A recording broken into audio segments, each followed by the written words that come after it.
Only one of them. Can you pull that up and look at that, Caleb? Bam, we're live. Like what word you can't say?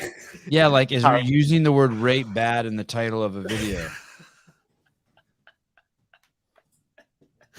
Or the first 10 seconds of the show.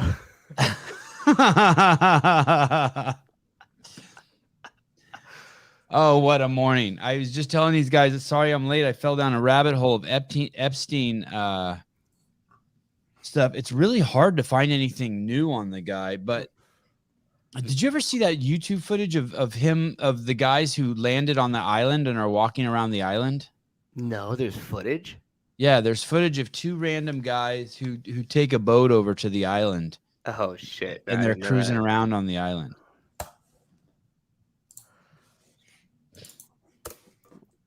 Yeah, I didn't know that you couldn't use. What's it say, Caleb? No, not to use rape. I couldn't find like a list of things. There's no definitive.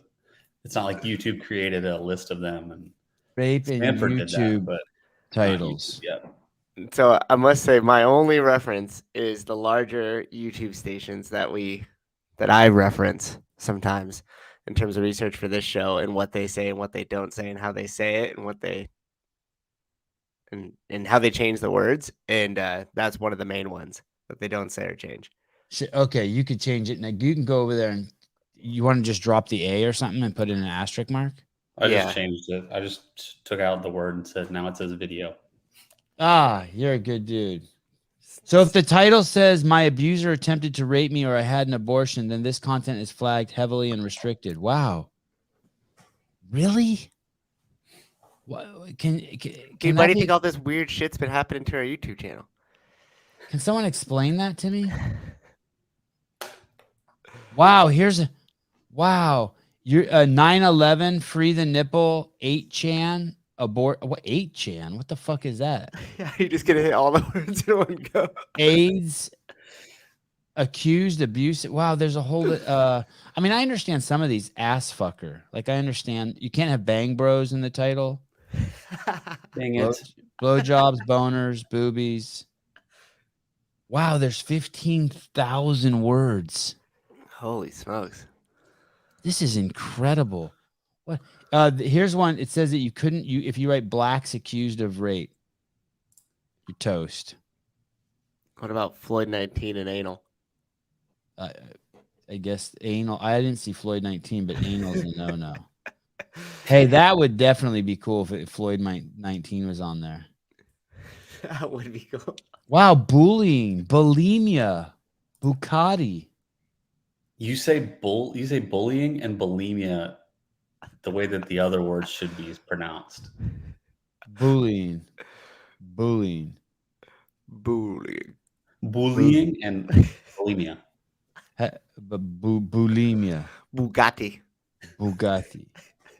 That's the one with all the semen. Is that what Bugatti is? No, I just said it as That's like a a car. Oh, I thought that was like porn where there's a lot of semen or something. No, that's bukkake. Oh, thank you.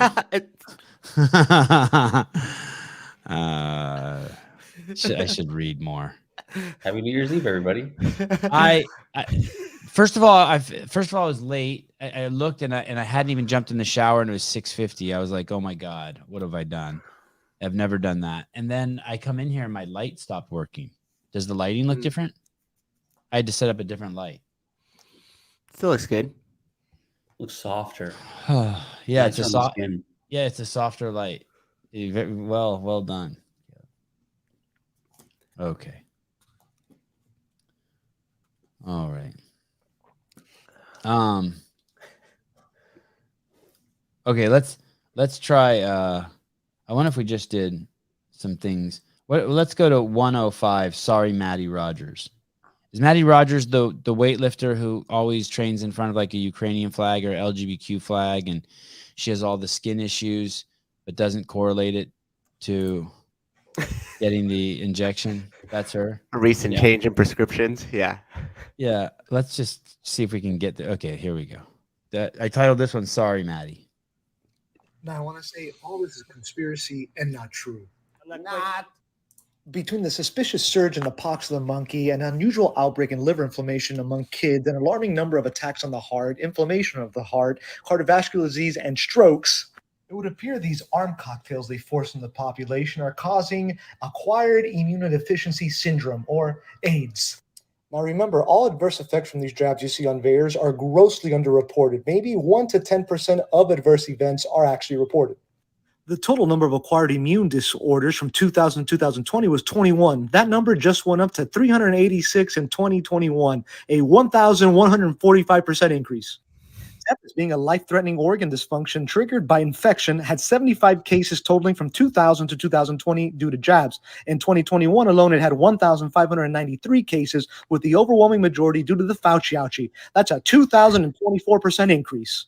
Same for herpes, which had a rise of 18,336 Wow. cases, one compared to 926 combined in the last 20 years. So it would make sense that the predictive programming is used, like this article I found in Fortune, predicting a rise in human immune viruses. Evidence coming out that there's a mammoth rise in STDs and HIV, with 1.6 million cases reported in 2021. If only we knew what else happened in 2021 we can tie this to. Happy Thursday, savages, except you, people that push for this. I would have a battle of wits with you, but it would appear that you are unarmed. Okay. That's Check such that a off. nerd joke. Wait, don't we correlate the STD and all that just for the fact that everybody was stuck inside? yeah, that's Maybe, fair. maybe shit just got weird, you know? Maybe it was stuck I'm open inside to for you. I'm open to talk about that. Yeah. You're Yeah. inside. First time for everything. Yeah. You were boning more people, more time for Tinder, more spread. It's totally possible. Mm-hmm. These are all old ones. I don't want to. I have some new ones, but I want to see if I can. Oh, this one has a great title: 99 Scumbag in the Wild. Oh, there you go. There you go. My wife got herpes because of the jab.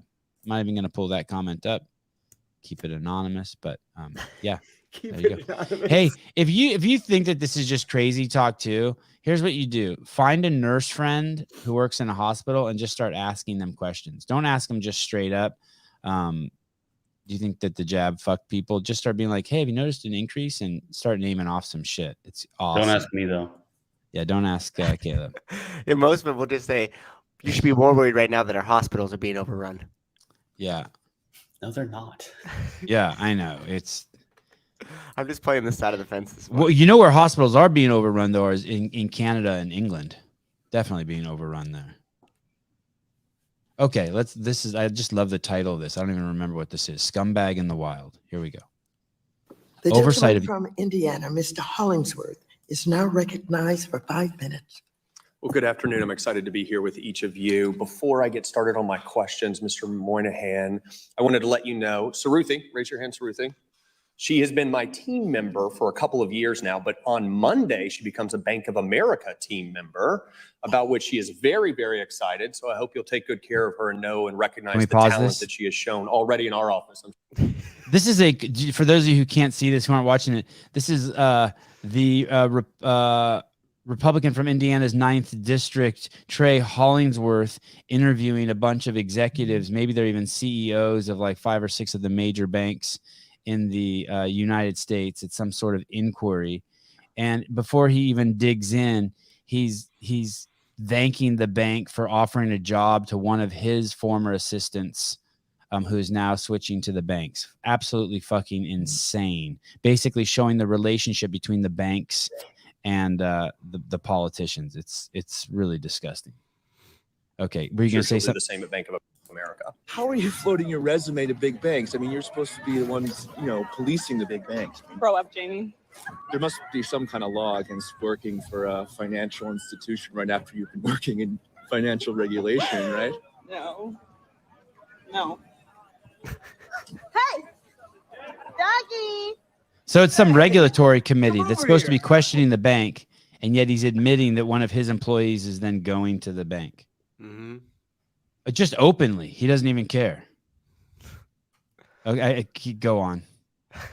What are you doing? He's a Goldman. We will do that, and her father already works for us, so he'll take care of it. You should have called us. We will do that, and her father already works for us, so he'll take care of it. You should have called us. Well, good. Well, I appreciate the opportunity to chat about some of these issues today. What I'm really interested in is the state of the economy. Crazy. And then so the girl who works for the guy in the government, the Republican from Indiana, the lady who works for him, her dad already works for this guy. And the title of this is C-SPAN Oversight of U.S. Banks. Great. Well, I'm glad what is that called? Nepotism? Something like that. 98 killed teenager on purpose. Hey, at least I switched the thumbnail. I switched the thumbnail to picture of Epstein. Thumbnail looks great. At first, it was a guy. It was a Democrat, the second longest serving senator in the history of the United States. Robert Byrd was a Democrat out of West Virginia. Oh, who was one of the best recruiters ever for the KKK. I saw that thumbnail too. Listen, that guy was one of the best recruiters ever for the KKK, and he was in the Senate until 2010, 2005. But it's okay. It's okay. He said he was sorry. He said it was a bad career move. Oh, good. Okay. Well, As long as they apologize. Yeah. Hey, that bank thing too. That's the same shit with the CDC and like big pharma. Like a ton of the big pharma execs from like Pfizer and shit go over to CDC and regulate, and a ton of the senators and the representatives and stuff go over to the banks and regulate. It's just one of those weird, like, once you're in the cool kids club and wanna regulate things, they just move those pieces around, and that's because they're essentially just regulating themselves, which is no regulation at all.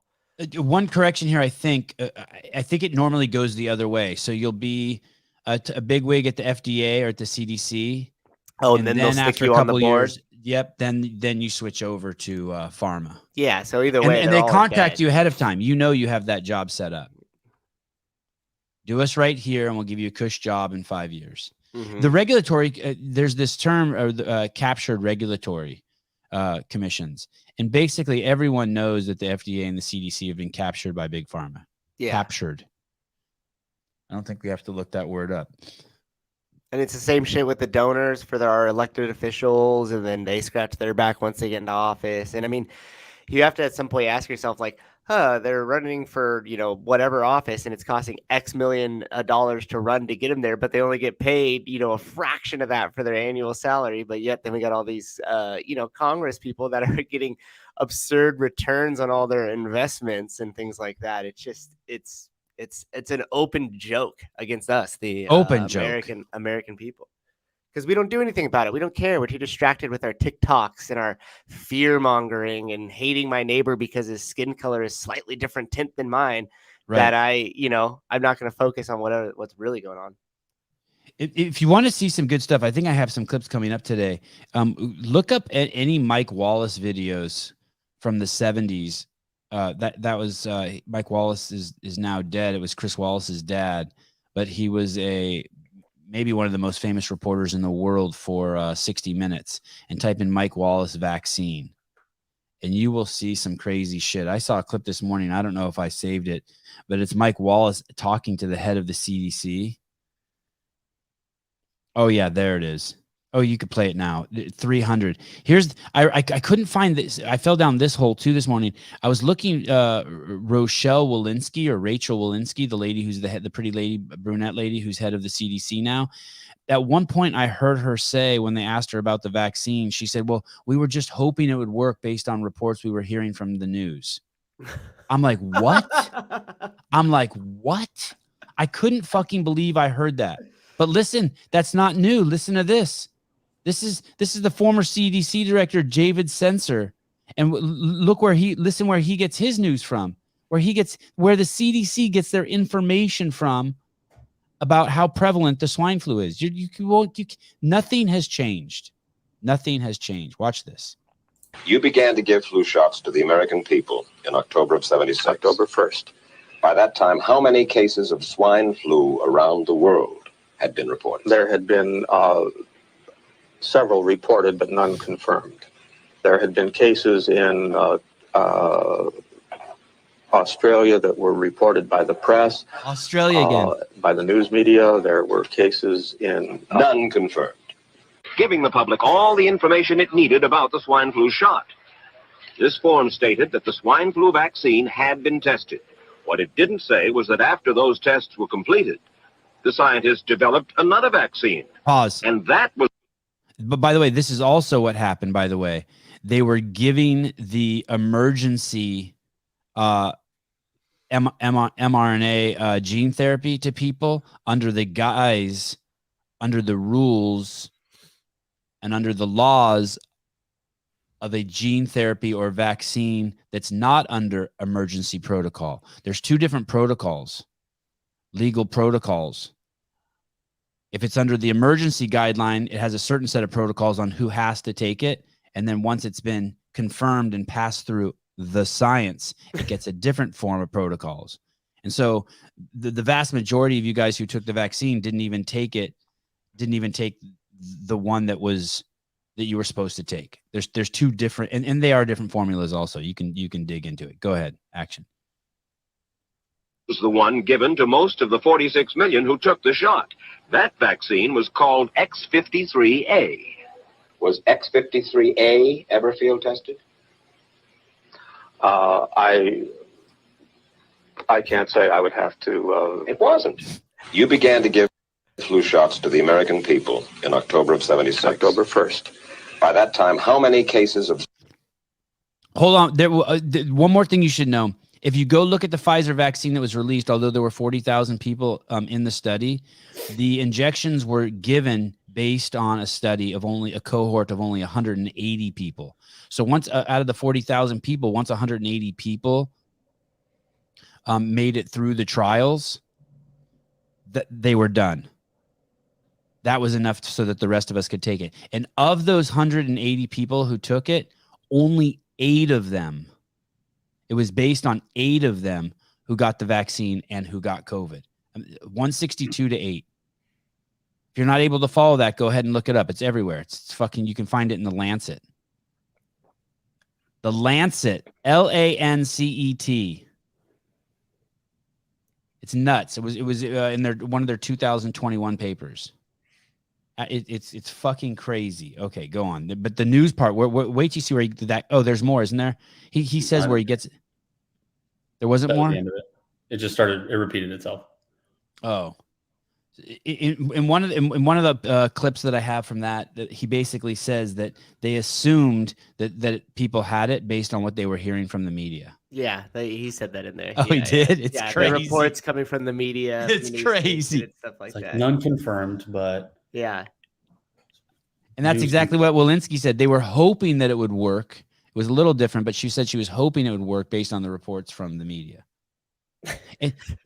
And by work, she was referring to the fact when they were very clear about this, that when they gave the vaccine, they were certain it would stop you from dying, but they weren't certain it would stop transmission. They were always very clear about that, I feel like, but people didn't want to believe that. They just wanted to believe that it was a cure-all. Yeah, well, because all they have to do is say that at the very beginning and then shut up, and then the media is just going to run with what they want to be projected out there. And it's not like they ever come out to correct anything, you know? Yeah. They're like, oh, well, we told you guys. The media changed it, but we told you. We weren't lying the whole time. Yeah, they never say sorry. Never. 63. Holy shit, 4 months later. God, I would love to make this list so much smaller.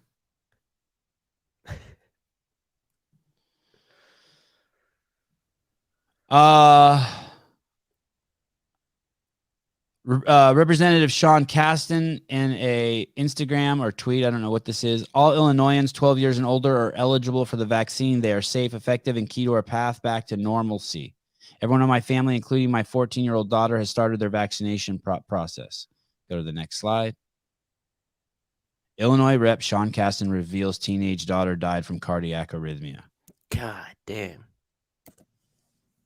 October 8th, 2022. Wow. And this was the same dude that then afterwards, like, defended still the position of the vaccine for kids, right? Yeah. Mm-hmm. It's just a coincidence, people. It's just a coincidence. Number 62. What killed more people than COVID? What killed more black-skinned people? Is this true? Number 62. I wonder what would possess somebody to do that. How could you be so locked into your ideology that something as tragic as that would happen to your family, and that's still not even gonna like give you like a call to arms of like, hey, maybe I should really fucking look into what I'm doing and what I'm pushing to everybody else. Yeah. But instead, they just double down. I don't understand like the type of turmoil that they must be dealing with internally. Horrible. Yeah. This is we already covered this. We don't need to cover this again. But this is a lady who's pushing. And by the way, that word nutritionist, sorry to cut you off, but I've heard this said a bunch of times on this show too. That word nutritionist, anybody could be a nutritionist, guys. I can be? Literally, yeah, anybody could be. You just call yourself a nutritionist. You're a nutritionist. It's a registered dietitian. That is the difference between a nutritionist and somebody who's gone to school with a degree or a master's degree in nutritional science and also has to pass a board of tests. So anybody, the three of us, hey, guess what, guys? We're all nutritionists now. Anybody could fucking say it. And so when they put words like that, they're just conflating it. So you think that there's some sort of expertise behind it. But your local influencer selling fit tea on Instagram is a nutritionist. So pay attention to that verbiage for everybody else that didn't know that as well. This lady is pushing. She's basically saying that racism is to be blamed for obesity, and yet she works for Oreos. It's nuts. Racism is the fundamental driver of health. It's what the fuck? So what that does, by the way, obviously in the big picture, is that it takes the power out of the person's hand. So you can blame someone else for your shortcoming. It's even if let's say that were true, it's completely irrelevant to the cure. You're not going to get rid of racism and then fat people go away. If that's the protocol you think that's going to happen. It's a moot point. MOOT, moot. And look what they use to corporate nutritionist, aka media person we've put out there. You should be afraid to be fat. You should be afraid to be fat. You should be afraid to fucking close your eyes and swing a razor blade in front of your face. There's things that you should be fucking afraid of that put your life in jeopardy, that are 100% guaranteed to shorten your life. You should be, if your son is Alex Landlot, you should be terrified if he's one of 5 fucking urban climbers in the world. Fat phobia and systems of oppression for creating false hierarchies of food. Oh my goodness.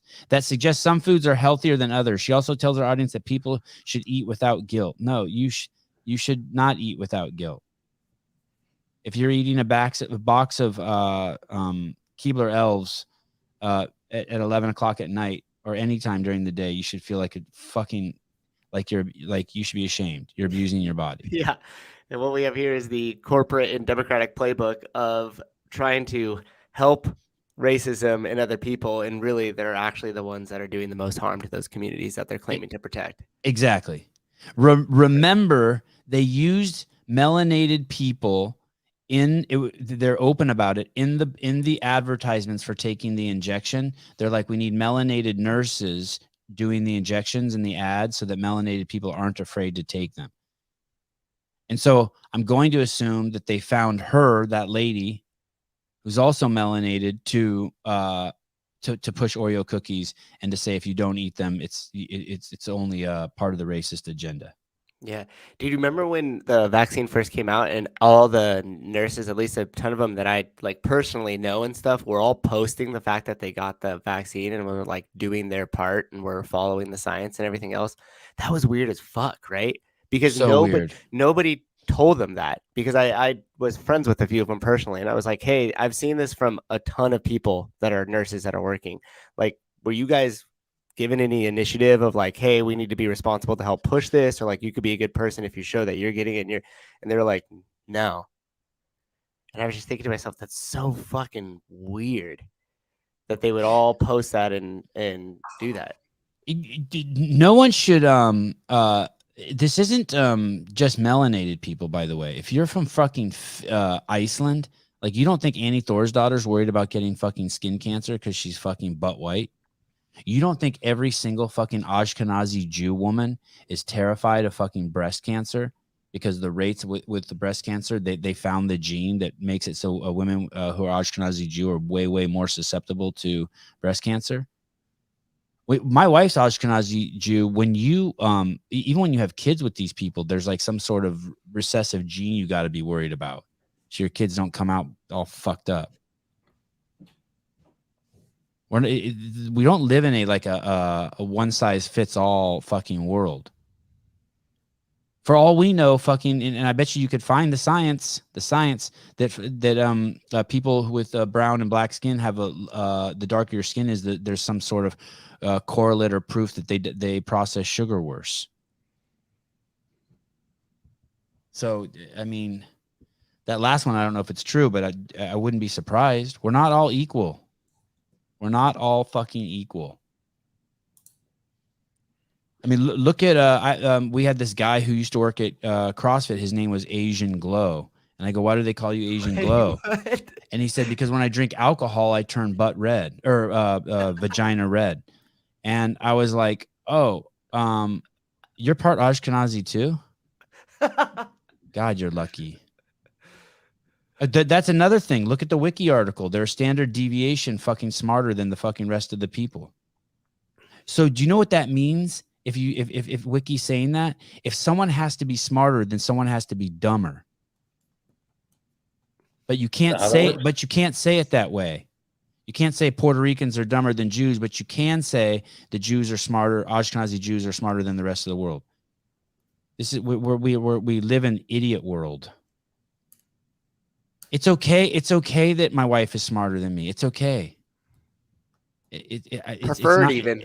Yeah. It's not even. It's not racist. It's not. Jan Clark.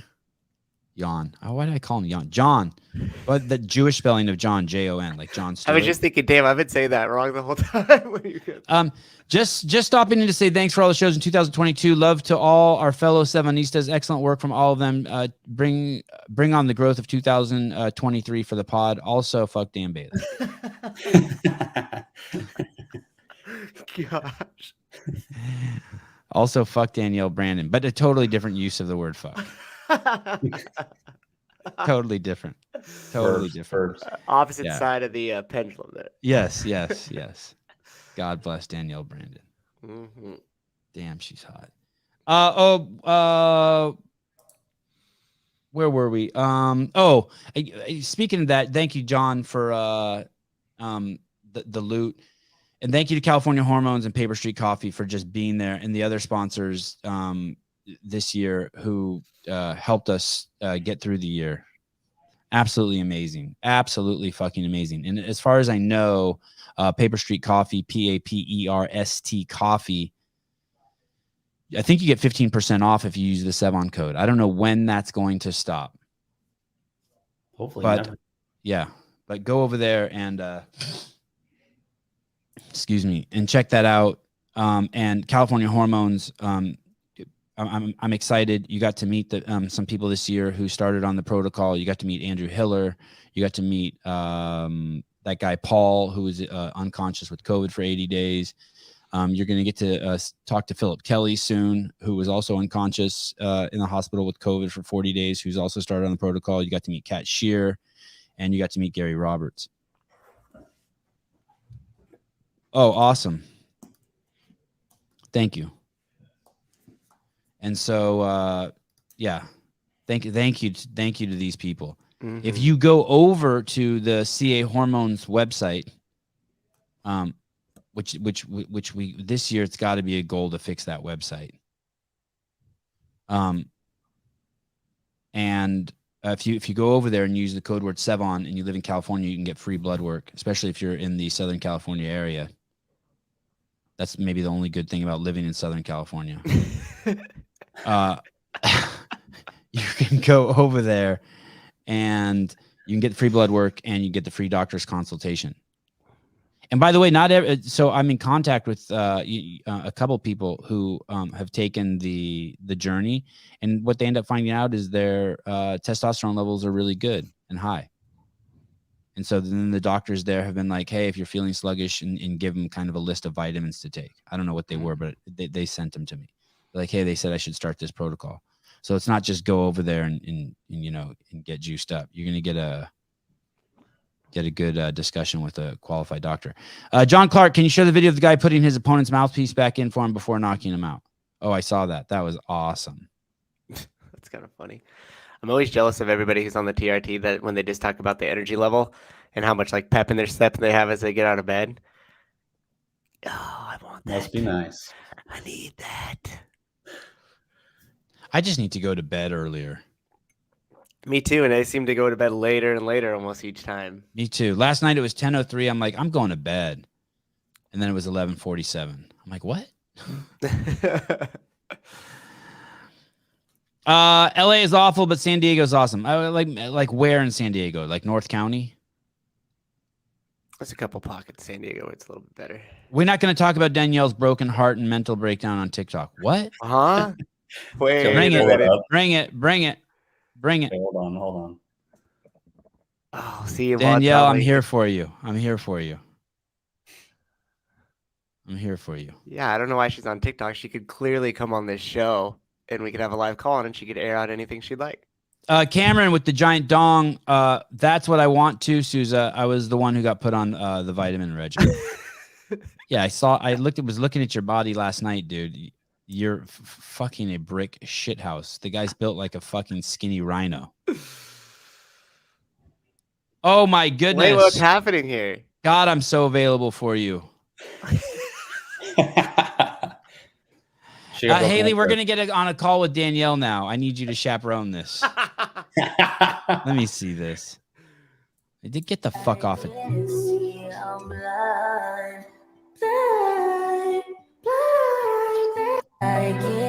Oh, God. If you want to trust me on anything, it's the fact that he will not and cannot give you closure. You can ask all the questions. I'm texting and her. You'll never find it. I'm texting right now. It'll only make you feel shittier. She has like Brooke Shield eyebrows right now. Hey, I'm doing a podcast right now. Why aren't you watching? Oh, sweet. All right, get on it. Okay, I'll bye. talk to you later. Okay, bye. The great Travis Bajan. Awesome. Best in-house, best live on the floor commentator CrossFit ever had. No offense, Kiki Dixon or Dylan Walensky. There've been a ton of great ones. Mm-hmm. But they should bring Travis back for sure. OG. Okay, Enola Kai. We're gonna get him. Okay, who? I'm texting Danielle Brandon. Yeah. Yeah. Caleb, you know that came out of your mouth out loud, right? Yeah. You heard that? I was so confused. You went down like 5 rabbit holes. Yeah, he saw how the brain worked. We have to get a show scheduled. I'm dying. Ask her, she'll be up early tomorrow morning. I'm dying to see you. I mean, talk to you. Is she going to Wadapalooza? Do we know? I think so. She'll probably show up behind me in the stands, and everybody will yell on the thing that she's right behind me, and I won't even notice it again. Just like last year. Yeah, TikTok is the worst. But it has the best tea. TikTok's going to be gone. That would be awesome if they fucking wipe TikTok. I keep making the prediction. I want to see that happen. If you make enough of them, one's bound to be right. Okay. 56. I'm not making music for black people. Wow. Who is this? This sounds. This sounds contentious as shit. Oh, yes. You see? See, Sevan? You see your text us back already? Oh, she was. She did. Yeah. Let's get it while the getting's good. Sorry, I was traveling Saturday. Okay. Oh shit. Yes, let's do it. What day she want to come in? You want to do an evening with her? Like any day. I was gonna do Hiller tomorrow night, but let's kick him. Or I'll do her tonight. Do you want to ask her if she won't be available tonight? She's gonna be partying. Yeah. Dude. Just say, how about tonight or tomorrow morning? Tomorrow morning? Yeah. She's 3 hours ahead. Let's give her something more realistic. I just want to type back to her. I don't even care if she comes on the show. I just want to type back to her, God, I love you. I think I had my fill just because she texts back. Like, we're good? We're good for like a week. Never mind, we're good. Yeah, we will bend over backwards for DB. Absolutely. And bend over forwards. Do whatever. Get her on at 3 a.m. That Yeah. would be exciting. Have the splits. I'll accomplish the splits before tomorrow, whatever she wants. Jesse, how about Tuesday night when I can stay up? I know I want to do. You know what's weird, Kyle, that you say that? I do want to do. I am interested in trying some like shows, like a 12 a.m. to 2 a.m. show. You've been like hovering around that for a long time now. Yeah, like I want to do a once a week 12 a.m. to 2 a.m. show, like Loveline style. Okay. Okay. So back to black people. 56. Here we Lizzo on her crossover success. I'm not making music for white people. Oh, of course. Hey, you know what I saw someone say the other day? They said, "Where's the fat? Where you women are so fucking lucky." Because we Caleb's not going to like this bit. We don't care. Those of us with penises, we don't care what the fuck you look like at the end of the day. Now, I'm not talking about my 600-pound life, but at the end of the day, if you will show us a love and tell us that you like us, we're done. Let us fucking motorboat you. We're good. Fucking good.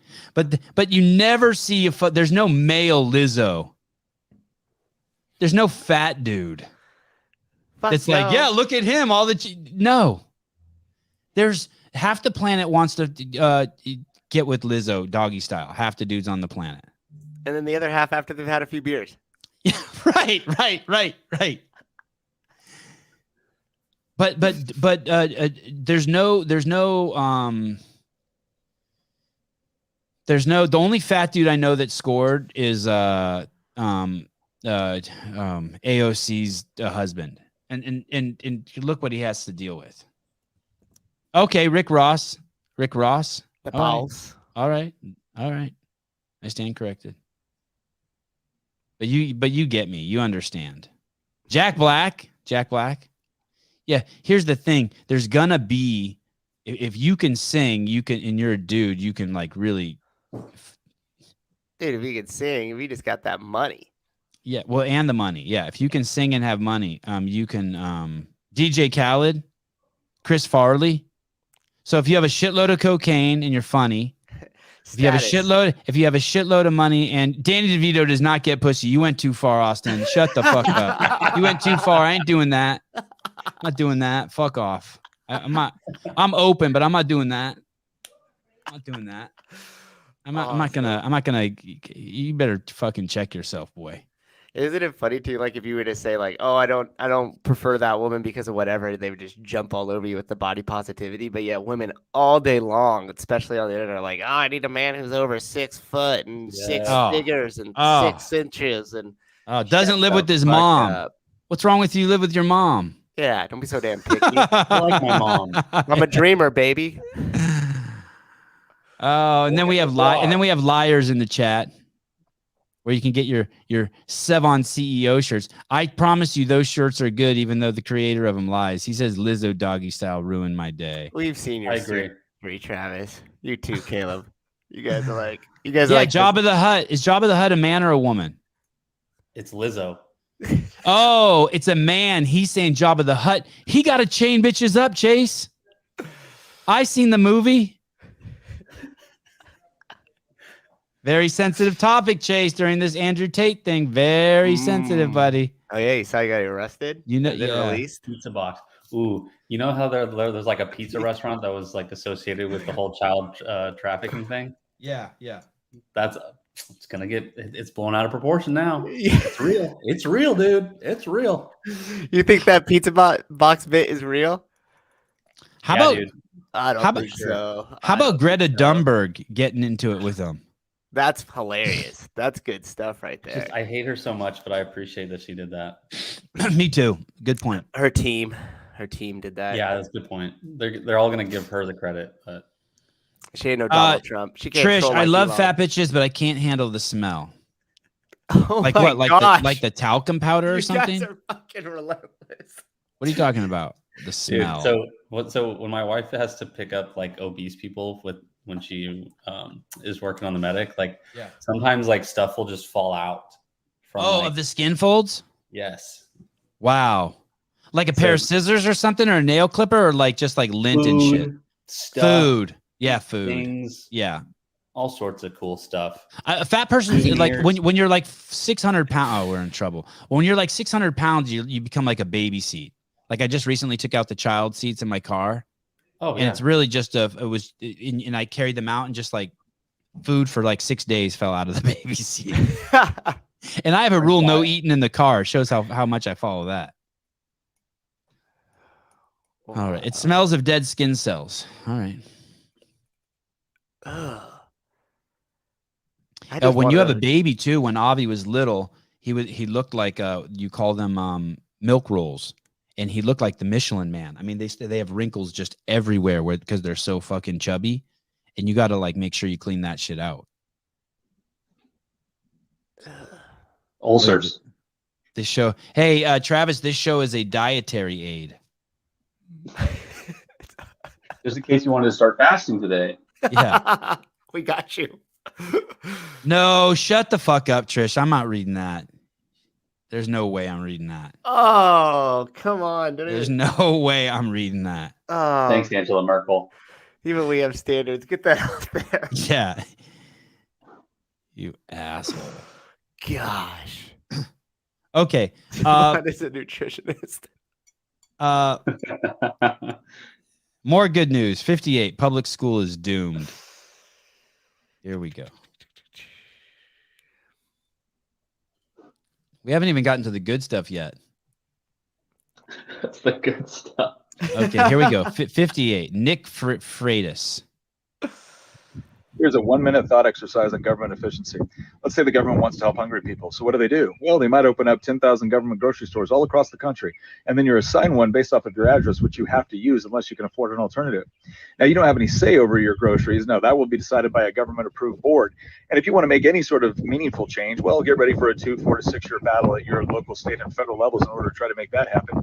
By the way, none of the people working at this government grocery store will be rewarded based off of their creativity, ingenuity, or work ethic. They'll only be rewarded based off of their seniority. Now, does anybody think this would be a good way to address this problem? Probably not. Guess what? It's exactly what we did with public education. You're assigned a government school based off of your address, which you must use by law unless you can afford an alternative. You don't have any real say over the classes or curriculum, and if you want to try to make any meaningful change, get ready for a long political battle. And none of the teachers are rewarded based off of their creativity, ingenuity, or work ethic, only their seniority. Now, if we can understand that it doesn't work in other very important fields of our life, why did politicians think it would work for education? There's no, by the way, that's a great argument for capitalism. That's why capitalism is so freaking successful. Because we're all competing against each other. But it's not fair. It's not fair. I can't play in the NBA. I'm too short. It's not fair. Number 60. Yeah, school system is fucked. How are any of you still sending your kids to school? Yeah, I was at the there's this guy who owns a market by me, and he owns like 5 markets in town. Palestinian dude, immigrant, cool as shit. I fucking love this dude. And he's like, hey, are you ever going to send your kids to school? And I'm like, no. And he goes, never? I'm like, no, never. What? No, that's fucking nuts. I love my kids. And he goes, well, do they know how to read? And I called Avi over, and I just had him read the back of like a water bottle or something. And he's like, holy shit. I'm like, yeah, dude. 15 minutes every morning. It's funny how we associate like education with like you have to go sit in a school and like go down that system in order to know anything. It's like it's so ingrained in our belief system and society that it's like, and I was the same way. You know, you always ran into that homeschool kid in high school. Yep. And there was always 1 or 2 things that happened with the homeschool kid. Either they just stayed super nerd or they became the most rebellious like troublemaker that you knew. It was like it didn't seem like there was an in between. Yeah, yesterday I went roller skating, and it was fucking pouring rain, and the line was huge outside. Don't go to the roller skating rink on a rainy day. Everyone does that. Anyway, so I'm standing outside, and in front of me is this guy, and he has there's 7 people in his group.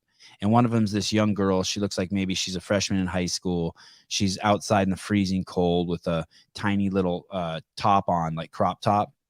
And he turns to her and he goes, "Okay, if it's $8 a person and there's 7 of us, how much will it be?" And she's like, "I don't know." And then he's like, "What's 7 times 8?" And she's like, "I don't know." I'm thinking to myself, fucking Avi knows 7 times 8. Maybe she was homeschooled. I did not ask him, just to be fair, if this wasn't scientific, but I'm gonna make the assumption based on the number of people who are schooled versus homeschooled that she was. Well, the point being too is I think that's obviously changing quite a bit, because the more and more I talk to people, the more and more you find that like homeschool or private school or these other alternative options are becoming more and more popular. Yeah. Like it's no longer just like the one-off, like it's more and more mainstream. And the question you had said earlier, like how do you send your kids to school? I'd actually do the inverse of that. And I'd be like, realize how many people can't afford another, not like afford as in money. Also, that would be the case, but in their time and situation and circumstance. Like think about how the normalcy of the system would work. No parents could have, majority of the parents don't have time to have homeschool at all. Find out when you before you stick your dick in someone without a condom, ask them if they want to raise kids. That could be just in case you get them pregnant. Hey, do you want to raise kids? And if they say yeah, then let the baby bat or fly. If they say no, leave. Well, I just meant I'm not saying that that's situation. But if you find someone who wants to do that, then you'll find a way. You'll move to a place. You'll make the adjustments so that one of the parents can stay home and raise the child. Because people don't even think like that, because they just think this is the system. Right. It's like when I go to the grocery store, I always start on the right and move across the grocery store, or start on the left and move across the grocery store. I have a system. And so this system has just been put in place for us to create your own system. And like that guy we had the other day, dude, on the show, from Gunner Tactical, Paul Rubio. He, at 35, wanted to be the greatest Filipino stick fighter who ever lived. But he knew he had started too late. And he looked at the protocol and the methodology for learning how to become a stick fighter. And he's like, this will take me forever. So what did he do? He used his knowledge from other martial arts, from other tactical games, shooting, and he created his own methodology and his own process to get to his end game. And that was, I'm paraphrasing here, I'm sorry if I'm wrong, I'm ruining it, but he took the 4 basic strikes and mastered them, and then worked on his footwork, came up with a protocol for footwork, and he put those 2 together. And by the time he's 42, he's fucking a stud. I don't know if he's the best in the world, but fuck. And so it's like, hey, you don't have to go. You don't have to do the path. You don't have to do what's laid out in front of you. Right. Kurt Miller, your podcast has become annoying and boring, just the same stories over and over. Stick to the good stuff, interviews that in your lane. Amazing at that. The live call-in shows just ramble on.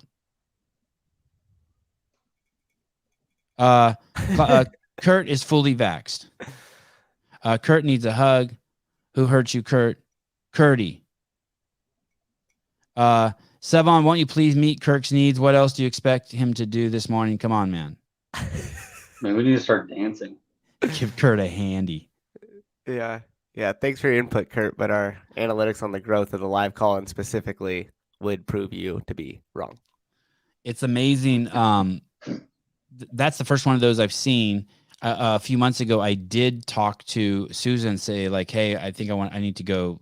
We both agreed I need to go deeper on subjects, like dig into them a little more, show both sides a little more, and go outside of the subjects. But that being said, so Kurt is Dan Bailey. There's so many people who thank me for, and this has become kind of their news source. And that is so fucking incredibly flattering. I'm getting at least one of those a day. So Kurt, stay for the jokes. Don't stay for the news. I think I come up with a lot of good new jokes. So thank you. Corey, hi, good morning. What's up, brother? Or don't, Kurt. You can go watch the emoji draft, or watch Tim Pool do a 3-hour interview with Alex Stein and get nothing out of him. Hi. Or watch the Late Show. Yeah. Yeah.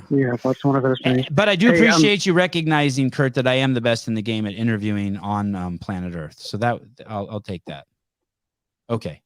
Hi, Corey. Hey, Corey, thanks for calling so much, dude. I really appreciate it. He's like the starter money in the tip jar for us, you know. Yeah. He just I like wish throw something, 5 in there. I wish something was wrong with him. I wish like you know, like you had Down syndrome or did I say something? Is that wrong? I just wish there was something more that like You said that out loud, so. Oh shit. Who's to say I don't? Okay, good, fine. Yeah, I'm attempting. That's all. Thank you. I appreciate it. Yeah. You gonna party tonight? What are you gonna do tonight? No, I don't drink. Yeah, awesome. Good. Me neither. Well, that's not true. I drink a little. I haven't seen the ball drop. Well, I've seen balls drop, but I haven't seen the ball drop in 10 years. I can't stay up that late. Yeah, I don't think I've stayed up for the last couple of years either. Yeah, nothing does it for me. And I've got a 4-year-old. I've got 5 businesses, a day job. I just have way too much going on to stay up past midnight. Understood. So, are you giving away Jeffrey Epstein's sex video? What's going on here? Well, I'll get to that. So basically, yesterday a lady came out. Great question. A lady came out and said, "Hey, she's got the tapes." Oh, and nice. here's the problem. And you're going to give it away in 2023. You know we're never going to see them, which is just fucking bullshit.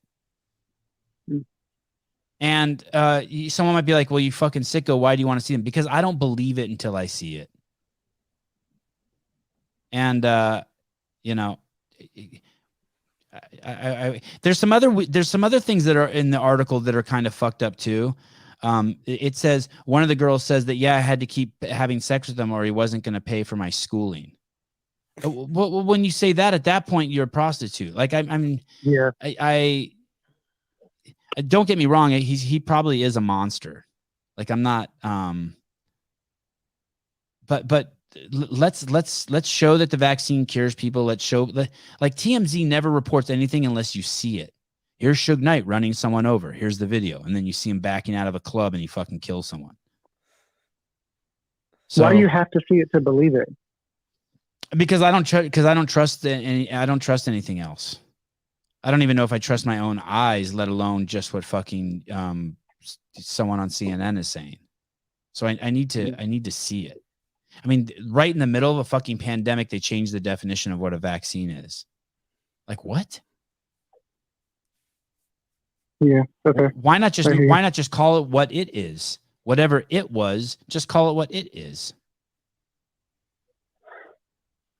Kurt, I saw Kurt posted again. I like Kurt. You add value. You guys are wrong. I listened to all the content Sevan's produced from. I don't think anyone said you don't listen to it. You're just addicted to bad media, I guess. Have you? I hate to bring back up Liver King, but have you listened to the More Plates, More Dates with Joe Rogan? I listened to just clips of it, like 5 minutes here, 10 minutes here, just whatever's been on Instagram or stuff that people have sent me. I did see. It's crazy that Joe Rogan.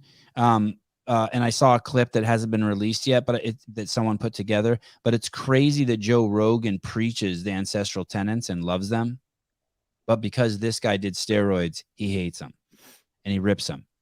It's a really when you see the clips all put together like that, it's a trip.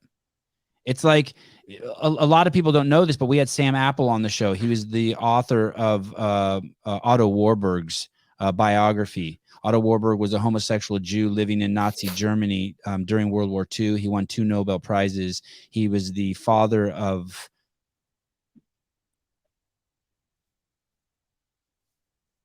what is it that plants do? He's the father of photosynthesis. He discovered photosynthesis. And he was also very, very huge in cancer research. Probably one of the biggest he was the biggest cancer researcher of the time. Two Nobel Prizes this guy fucking won. By the way, don't look it up and be like, no, Sevan, he only won 1. He actually won 2. Hitler wouldn't let him get the second one. He was one of the only, if you're a Nazi Germany and you're homosexual and you're a Jew, you were fucking killed. If you were either of those, you were killed. And yet this guy was not only allowed to live, but he was continued to give money to do his research. And why is that? Because Hitler was terrified of fucking cancer.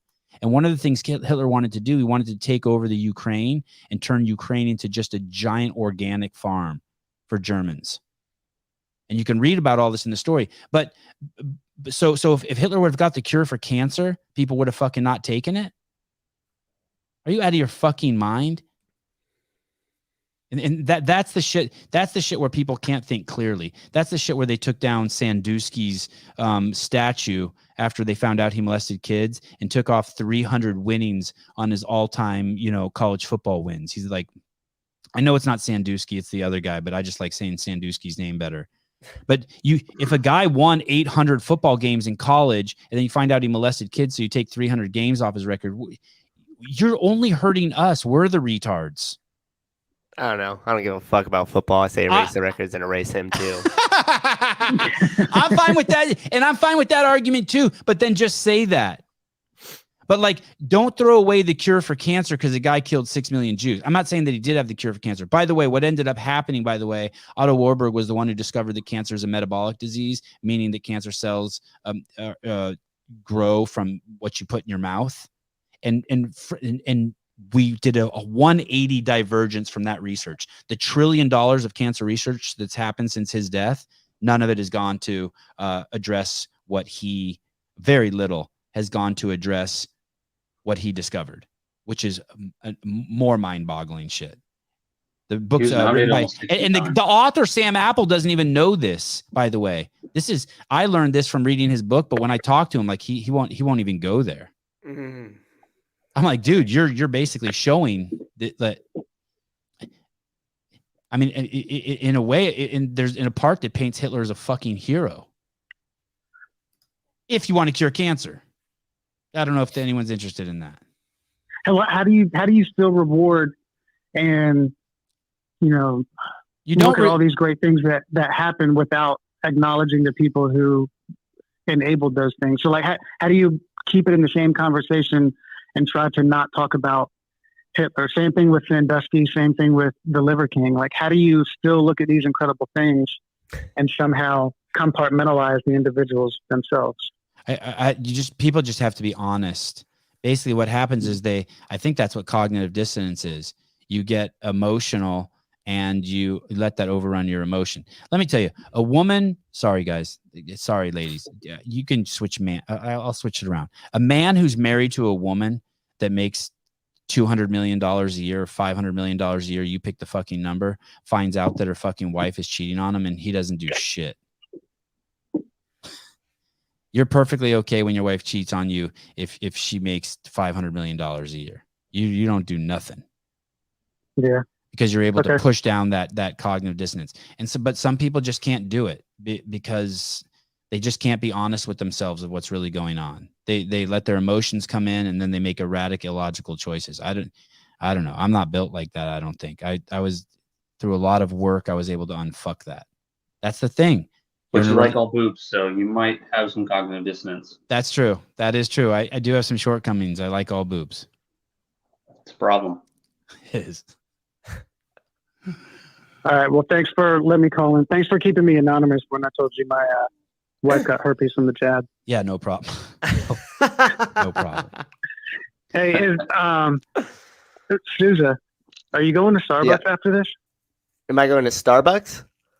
You look like an employee right now. Oh shit! Oh shit! Oh, you pull up your Starbucks. Oh yeah!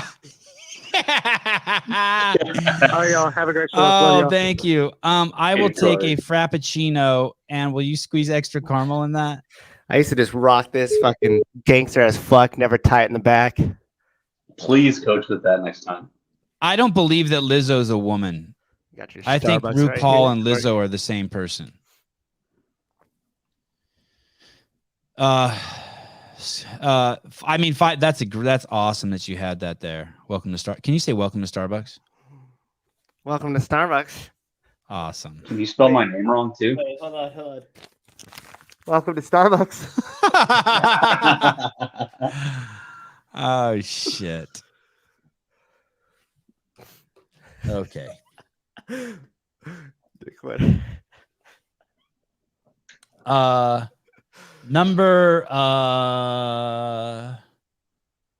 Number 49. Don't leave Kurt alone with your kids. Oh, how perfect. What number? 49. Are you sure? It says a guaranteed way to fuck up you yeah. and your kids. Yeah, that was a joke. Don't leave Kurt alone with your kids. You get it? I'm just attacking one of the listeners. Now Kurt's all excited. Now he's in the game. He's like, oh, I like it when he talks about me. That's cool. So that's cool. Pumpkin spice latte for Khalib. Yeah, I like that. I miss that job. I mean, I don't know if I'd work at the Starbucks again, but like the coffee shop barista job. Yes, sir. Tell me something. Tell me something smart. Tell me something religious. Tell me something religious. You know, I'm here. You've heard of what happened with the Texas dad who didn't want to chemically castrate his 10-year-old daughter, but his wife did.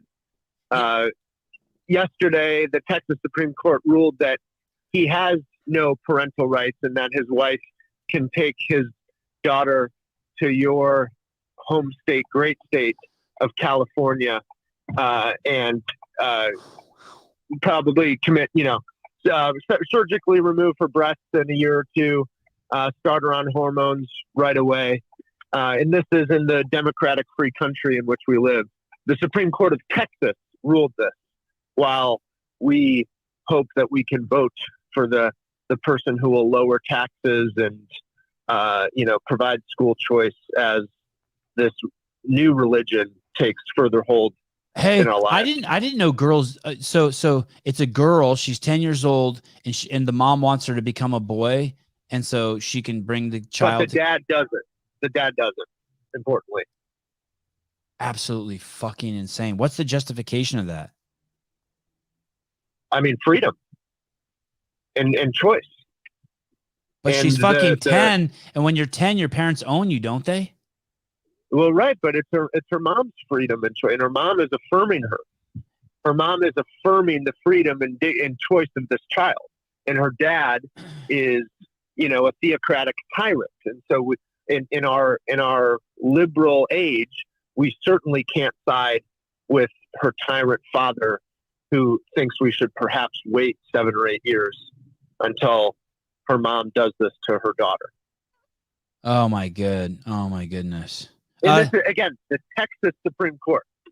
The Texas Supreme Court ruled that a dad doesn't have equal say over his child's, his 10-year-old child's choices. Do you have any good news? That fucking sucks. That sucks. That poor girl. That poor dad. Well, exactly. I mean, you're many parents listening. You're a parent. I'm a parent. It's sad. The reason I call in and kind of give these black pills is because we think that we're just gonna wait this out. One day we'll vote the right people in, and that we have to reorient our mindset. This is not just a war of ideas. This is closer to becoming something a lot scarier. And I fear that we're a lot further down the slippery slope than many people realize. And this case is a result. Speaking of Hitler, it's basically human experimentation, and it's on underage people. Oh, sure. I mean, you're exactly right. I try and find a more unique analogy, but no. Look, Jeez Louise writes, "No, my daughter cannot become a boy." Well, I mean, yeah. I wonder, think of all the things that they could try before they do that. Like, hey, did you take her camping for 3 weeks?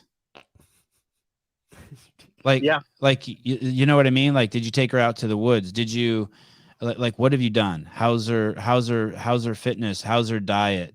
How much therapy could you possibly have had? Isn't the brain not even developed until you're like 25? Yeah. Oh, yeah. This is what I don't understand. Like for the left, for Democrats, and for a scary amount of Republicans too, that no one benefits from this politics.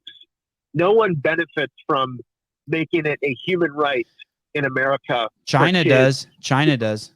Well, sure.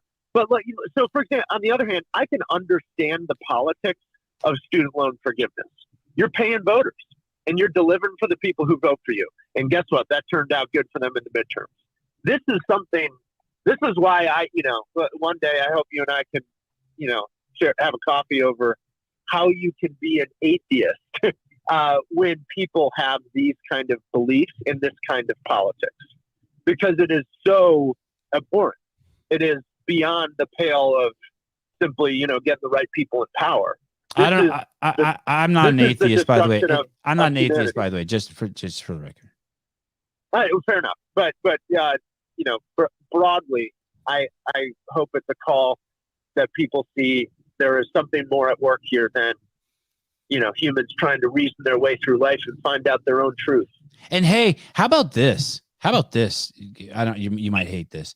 How about you go to a CrossFit class and you don't like it, and you take your level 1 and you decide it's not for you. But while you're there, you learn how to squat, and you learn how to clean, and you learn how to jerk, and you fucking love those things, and you incorporate them into your life when you pick up your kids and you're training at the Globo gym and all those things. You find out about the adaptation principle that's so strong in the level 1, where you put the body underneath an enormous amount of stress, and it adapts quicker and gives you a hedge against other things. How about if you're fucking not a Christian, realizing that every fucking famous person up there thanks God when they get their fucking award, and reading the Bible and stealing some shit from it?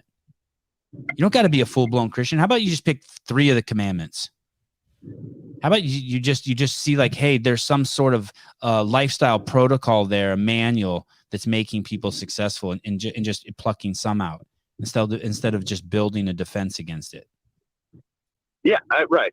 I think it comes down to understanding there is a nature beyond what we can physically observe and understand about ourselves or the world. Right. That there is truth beyond what you can deduce from pure reason. One other quick story. When I was coaching, this probably a few months ago, and a dad came up to me after I was closing up for the night. A dad came up to me, and I think he knew that I would give him a different take, but I live in a sadly liberal area. And he said, it's been the hardest year of my life. I've been drinking myself to sleep every night, except for the nights that I come to CrossFit, because my son is going through one of these gender transitions. Oh, shit. 13-year-old son. And this has got, 2 kids. He works in IT somewhere. He's a good guy, a loyal member. And the gym was his lifeline because his world is collapsing. And no one else in our community, no one else in these towns is willing to tell him that this is anything other than a tattoo. He said that people react to him like, oh yeah, little Johnny down the street, Susie in my kid's class, they're doing this too. How interesting. And they pass it off as just that, like a piercing, getting your ears pierced. Meanwhile, his world, the son that he raised is dying right in front of him. Right. And he wanted me to know they've gone to 6 doctors, but of course, none of those doctors have told him anything other than how old is his son? Why is he allowing this? Why doesn't he take his 13. Son? He should get on a flight and go to Africa and find a tribe to live with and live there for fucking 2 years. Well, I'm not even joking. Just go do that. You're right. Just go do that. Well, right. If you have your head on straight, there's nothing too extreme. Right. I mean, there's nothing too extreme to save your kid from this. I mean, frankly, I won't elucidate specifics, but you and I both know that it's all on the line if this is what's happening. Right. Thank you for saying that, by the way. People don't realize that when you're talking about chopping off a 13-year-old boy's penis, at that point, all solutions are now on the table. You have now taken something to this bizarre spot, and now it's like, hey, everything's on the line. Kidnap your kid, take him to another country, and fucking hide. But I guarantee you that everyone listening to this has someone in their network, at their box, who is going through this, but who isn't saying anything because they think that it is the natural way and that they must accept this as truth. But people are desperate.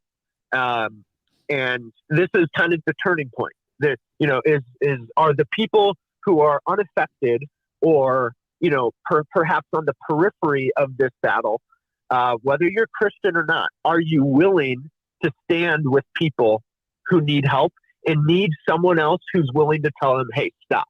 And that's what I wonder if I'd been able to, I put him in touch with a bunch of different people, but I wonder if I'd been able to reach him 6 months ago before he started drinking himself to sleep. What could have been different for his son? Right. And that's, you should drink yourself. You should drink yourself to sleep tonight for not stepping in. Well, I did step in. Okay. I didn't know about it until and you're right though. If I hadn't done anything, I should have been drinking myself. Corey, all of them. I wonder what data supports if and how many of the gender transition kids are currently under some sort of pharmaceutical drug currently. I bet you all of them. It's like, well, right. It's like saying I wonder which obese people are on medications. It's like, this is profitable. This is a very, very profitable enterprise. And we shouldn't forget that for all of us who love capitalism and the free market. All right. Thank you. It's incredible. You were on the show for 10 minutes and 30 seconds and no one in the comments said hang up on this guy. That's got to be some sort of record. That's definitely a record. Geez. All right. Peace and love. I'll text you later. Bye. Merry Christmas. Good morning. Oh, I just got an exposure notification. Why does my phone? I don't get. I've been exposed to COVID-19. Really? No, it's asking me to sign. It's asking me to sign up. It's asking me to sign up for. It's asking me to sign up for exposure notification. Hey, do you know anybody who's dealing with a child in that transition issue personally? No. I do. I know at least 3. Wow. Yeah, and they all have a thread of something in common, which is, like he was saying, the father of that, and this is totally just a judgment call from the 3 that I know, and then applying that framework to this. So I could be way the fuck off here, but most of those families, there's a thread of the individual is having trouble finding in their way, and the family is over coddling this individual, not right now during this time, but the whole entire time through their life, to where anytime something comes up, it's not necessarily like them that needs to change, but it's the environment or the circumstance in which changes around them. And then that rope kind of lets out after a period of time, and then they take it somewhere that the parents not necessarily can't intervene, or it's pushing back against the parents' belief. And so it's just strange, because I would say that, like, there's more internal breakdown of the family, or in certain circumstances, the family's not there at all. And it's like this divide between, like, they're at the grandparents or they're at the aunts, or they're just kind of being moved around a little bit. And that seems to be like rooted with it there. So it's interesting how you were saying, like, hey, they should take their kid to like Africa and go be there. No. What they should do is get all the fucking doctors out of the room. They need to sit down as a family and be like, hey, we need to fucking talk and unearth some stuff, and not about your transgender, but about us and our responsibility. Oh, you mean without the kid? With the kid. Oh, they need to lay it out without the doctors. With nothing should be. Here's the problem, that's Susan. a family issue. Most of these parents have taught. That's the problem. Most of these parents are probably in denial that they talked their kid into this situation. They don't realize that they should have stayed quiet, and they've said something, and they've put their kid in an environment where this pathway was a choice. And then they escorted their. Say that again. They think that the doctor is the end all be all. Like, correct. But even themselves. Even themselves, like, if your kid was doing something like eating bugs, you would stop them. You would discourage them from doing that. But these people see this, and they see it on the news, and instead of like helping their kids find a different path, you don't got to be an asshole. Don't get me wrong. Like, one of my boys has a baby and he loves it. He has like a doll that's a baby. One of my other kids loves it when his mom paints his toenails. I'm not saying you don't have to be fucking. You don't. My little brother had an imaginary friend. You just let him have it. Yeah, I had an imaginary friend too. You don't. But that doesn't mean that you get your kid then a whole fucking makeup kit. You know, but painting his nails doesn't become a thing you do every Saturday. I think the problem, Susan, is parents are actually leading their kids down that path instead of showing them instead of being parents. I'd argue that the parents aren't leading anything at all. Not even their family, not even the relationship with their kid, not even to have the open conversation or the presence to be there, not even You to trust what these understand. people are going to say? I don't, man. I think they need to shut the fuck up. No. I mean, when you look at the dynamics of the family, you realize that regardless of what path they choose as they walk down this path with they're not giving boundaries. It's boundaries. It's broken from the get-go. The house is broken. The communication's broken. The parents are way too self-absorbed majority of the time. Yes. So way too self-absorbed. The solutions that you're presenting, you're automatically starting with the basis that the parents are having conversations or are involved in a positive way in the kid's life and have been from the get-go. And I'm saying that framework can't exist because that first portion of it, that foundation where they're actually a family and they communicate and they allow open, present space and conversation doesn't exist.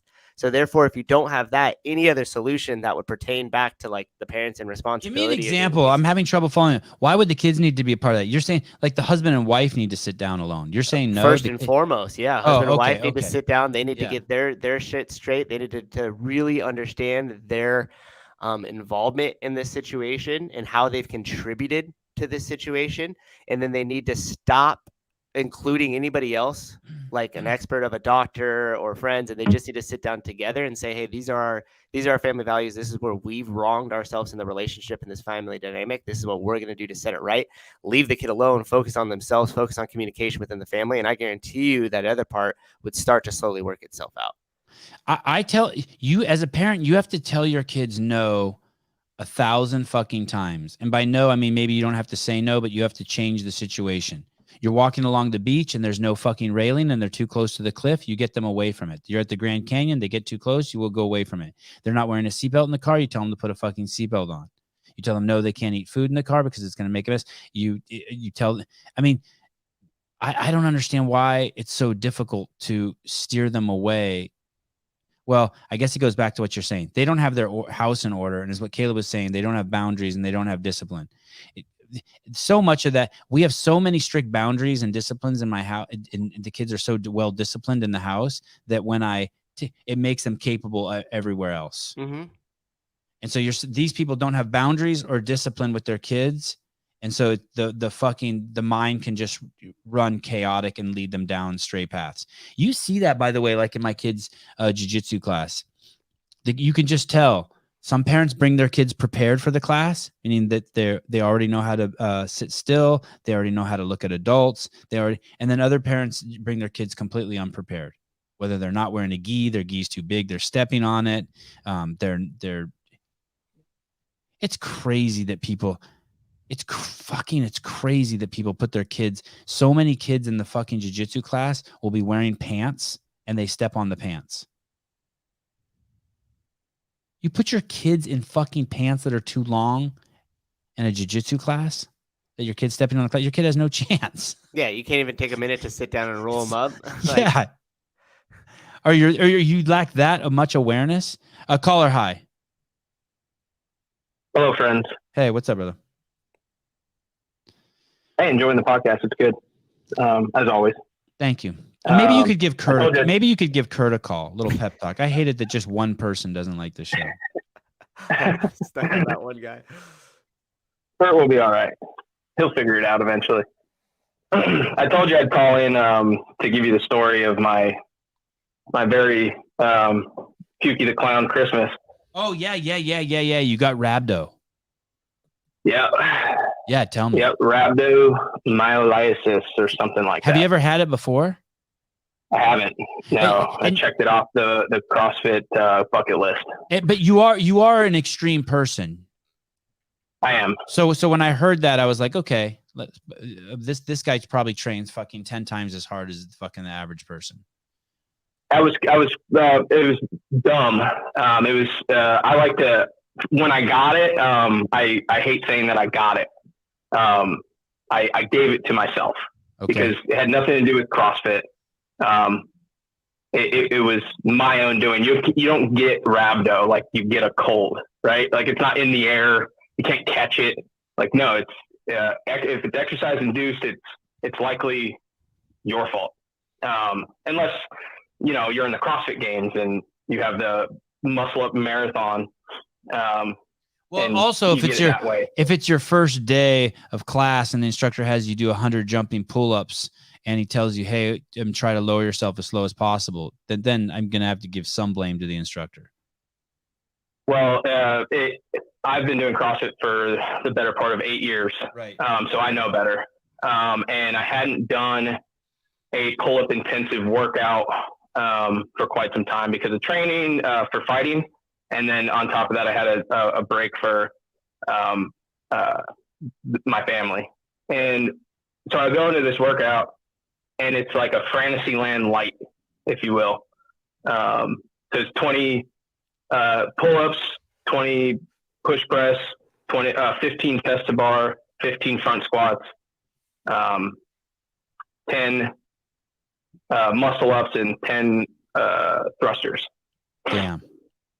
And going into that, looking at that workout, I should have known, like, wow, that's a lot of pulling. That's a lot of pull-ups. And I know that, I mean, when a lot of CrossFitters get rhabdo, it's from pull-ups, you know, for one reason or another. So I should have known better. And I guess I had underestimated the skill that I maintained in being able to do the butterfly pull-ups and to do the chest to bar and to be able to still do muscle ups, even though, like, I hadn't trained that movement. The skill was still there, but the muscular, like, aptitude wasn't there anymore. So I think that was the big impetus for it. And then I worked out the following day as well, which had, you know, a pretty big pulling section, like in the strength portion. Before the actual WOD started, it was EMOM and a half for 6 rounds. Worked to a heavy double clean for 2s. So yeah, I did a lot of damage to my biceps essentially and my lats. Did you know right away?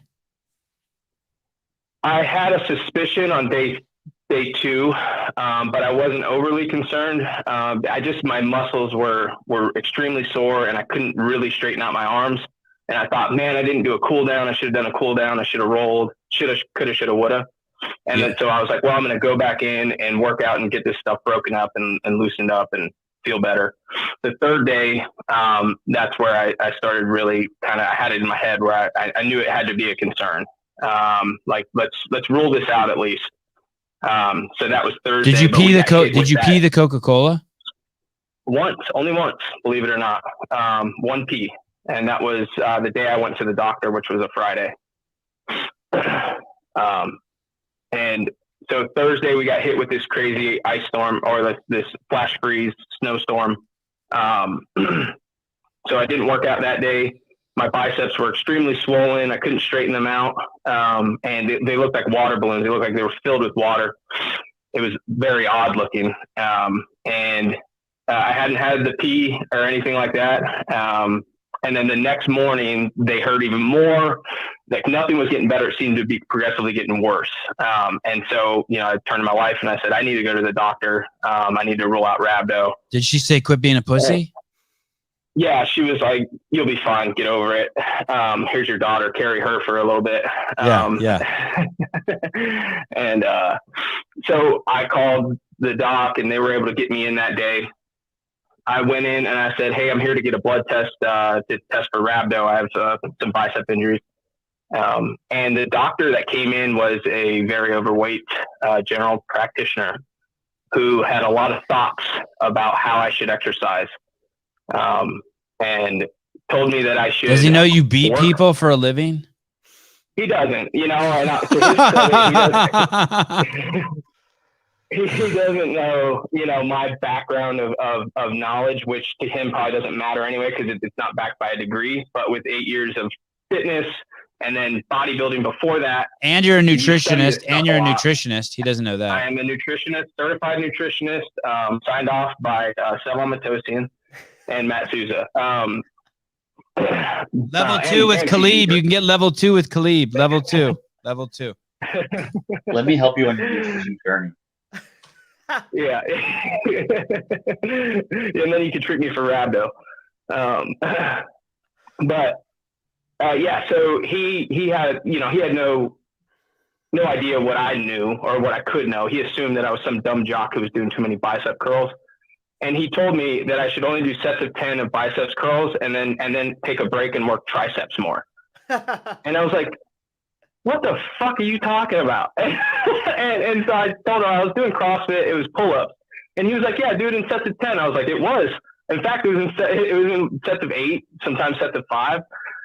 He has no idea. Them up quite a bit. Yeah.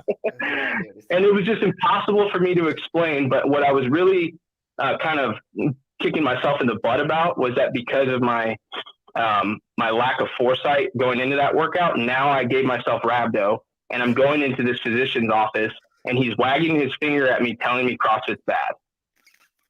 And I thought, shit. Like I just made CrossFit look bad. And for those who are thinking about doing CrossFit, who are listeners or you know, are new to CrossFit, don't be afraid of that, because what I was doing was backed by years of skill and a lot of idiot ego of trying to complete the workout. Are you all better now? How many days did you spend in the hospital? 3 days. Are you all better? How long ago was that? I'm all better.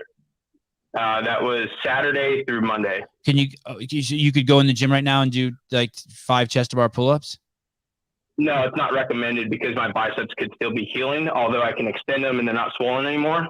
Recommended by the same doctor though? No, actually, he wasn't my primary care, but he was filling in for her or whatever. She was on maternity leave.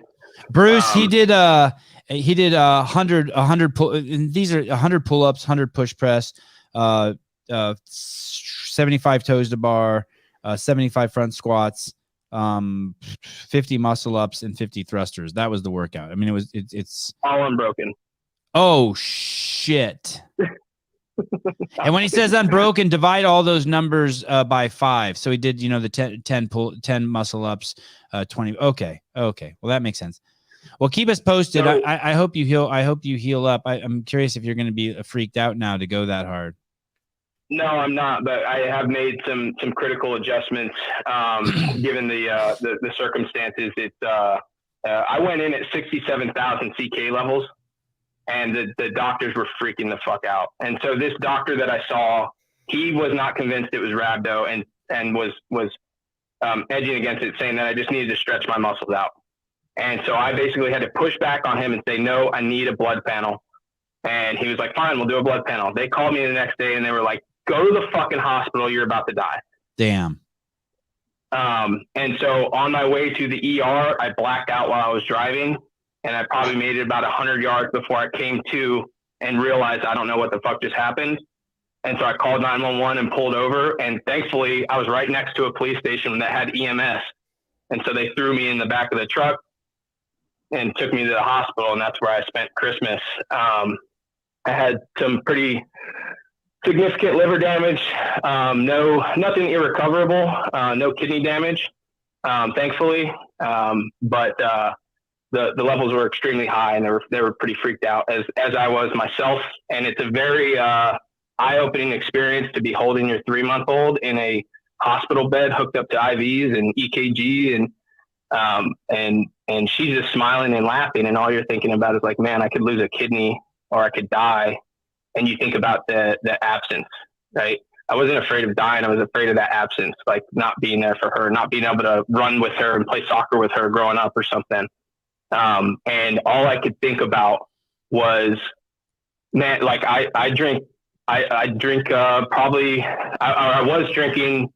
probably close to every night, if not every night, whether it was like 3 to 6 seltzers a night. And it was just seltzers, and it was so benign, and my life is wonderful and nothing's affected by it. My family's great. All right. Easy, buddy. Easy. But hear me out. This was my previous reasoning for it to why I was never acknowledging it. Okay. I was blind to it. I was choosing to be blind to it. Okay. And so that's when I thought, I used to think, well, I'm young and it's like, whatever, I'm going to recover by the next morning. No big deal. But then I started thinking the accumulative damage that you're doing to your organs every night.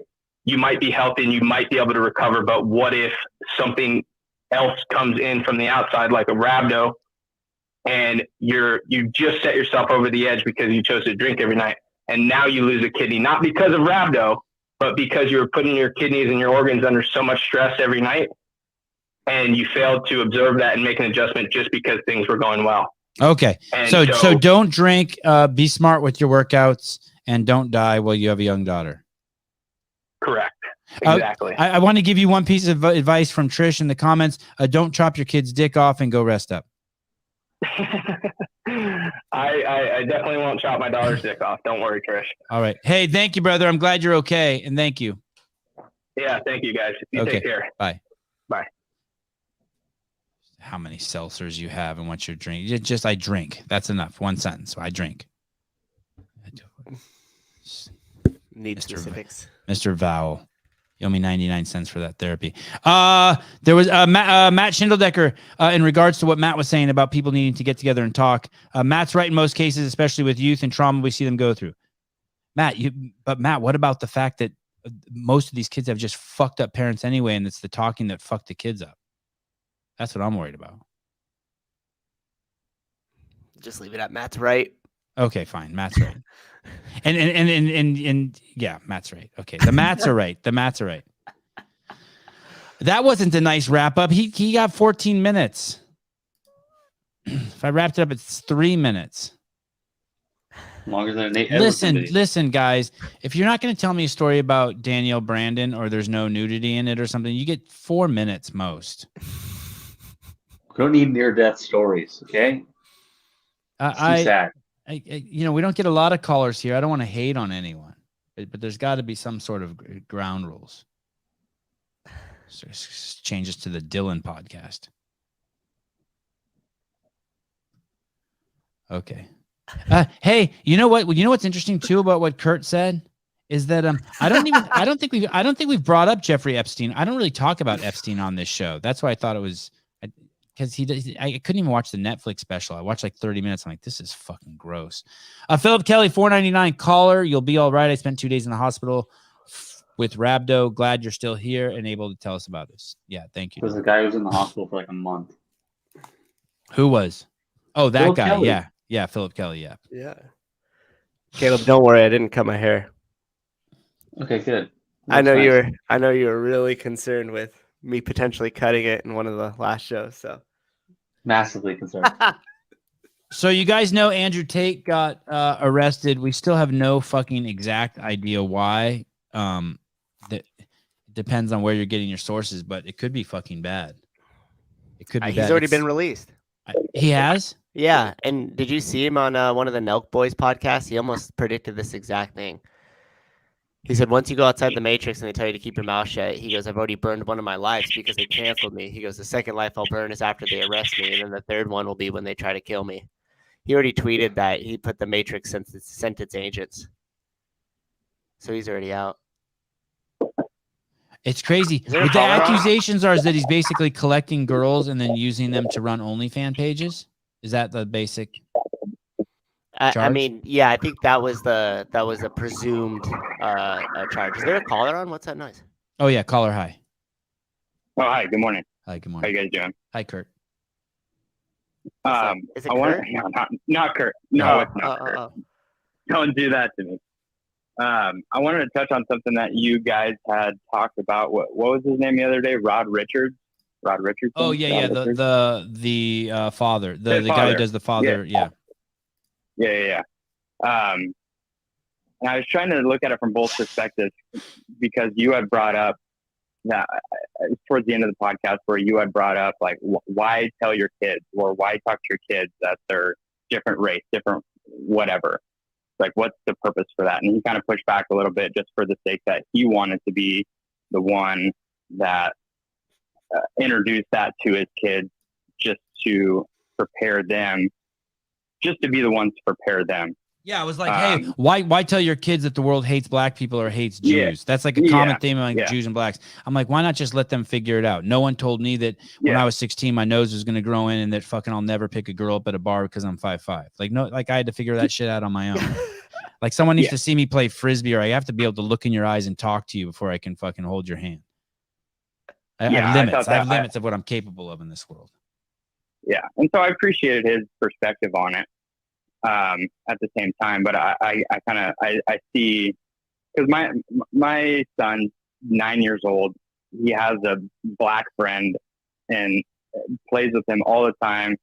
I've been on the same soccer team, but my son has no idea he's black. Right. What does that matter? He plays with him and they're buddies, and none of that matters until somebody tells that kid that he's black, or somebody tells my son that he's black, and it's like, oh wow, now we have to be different. Like, what's the point in that? Who does that benefit? Absolutely nobody. Nobody. It benefits nobody. Maybe there was a time when it benefited you. I don't fucking know. But it benefits in the bigger picture now. You're absolutely right. It benefits. Basically, what you're doing, the truth is you're basically teaching your kid to be racist. You're planting the seeds of racist ideology in your head, and you're indoctrinating your child. That's it. Yeah. So I kind of wanted to lead with that because I had an email that I received this last week from my kid's school district, and I thought that you would enjoy this. It's short. Don't worry. Okay. Is there nudity in it? Then it better be short then. Okay. It is short, I promise. This is the school district has been identified as significantly disproportionate under the category of any discipline as related to the discipline of Black African American students who receive special education services. The state defines any discipline as any of the following: office referrals and school suspension and out of school suspension. As a result, the district must develop a comprehensive, coordinated early intervening services plan. Then they get some bullshit acronym that addresses the district disproportionality in this area with this subgroup. Basically, they're saying that kids who are the darker the color of your skin, the more you're fucking getting suspended and referrals and getting in trouble at school, and that they're blaming the district for it. And, well, they're not gonna with this, what they're trying to bring forward through data and community partners and other bull crap. They're pretty much setting something up where that's not going to be an issue anymore. There's not going to be in-school suspension for this disproportionate subgroup of what they label. Hey, why don't they just suspend? Why don't they just suspend more white kids and balance that shit out? Exactly. The logic here. How do they not see that the whole premise is built on a foundation of racism? That they are fucking the backbone of systemic racism just with what they fucking said. You're judging people by the color of their skin, and then you're putting some sort of metric to it. It's fucking nuts. I couldn't believe it. And I mean, don't get me wrong. I want to be involved in my kids' school district and go to these meetings where they talk about all this garbage. But I mean, man, when they send emails out like this, how, as a parent, I'm totally speechless. I'm just totally speechless. I don't want to bag on I don't want to participate in the metrics of people by their skin color. But that being said, if they're going to do that, they have to have other fucking correlates. They have to have, like, what's the income of these families that are being suspended without looking at color? Are they also tardy to school? Are their parents married? It's the exact same thing when people say, hey, melanated people are disproportionately shot and arrested by police, without mentioning that 51% of the murders happen in this country from 6% of the population, melanated men with penises. And it's like, once you look at that, you realize that other number doesn't even matter, how many who's in jail. And if they're just taking data in a fucking vacuum. Oh, Dylan, you didn't have to do that. God damn it. Dylan, I love you. Sign up for the Dylan podcast, link in Sevan's bio. Come on, dude. I love you to death. I love it that you call in, and all the callers need to get ripped on. Hey, are you going to pull your kid out of school? I'd love to. I can't with my work schedule, and my wife's a nurse, and get a mistress. Have her raise the kid.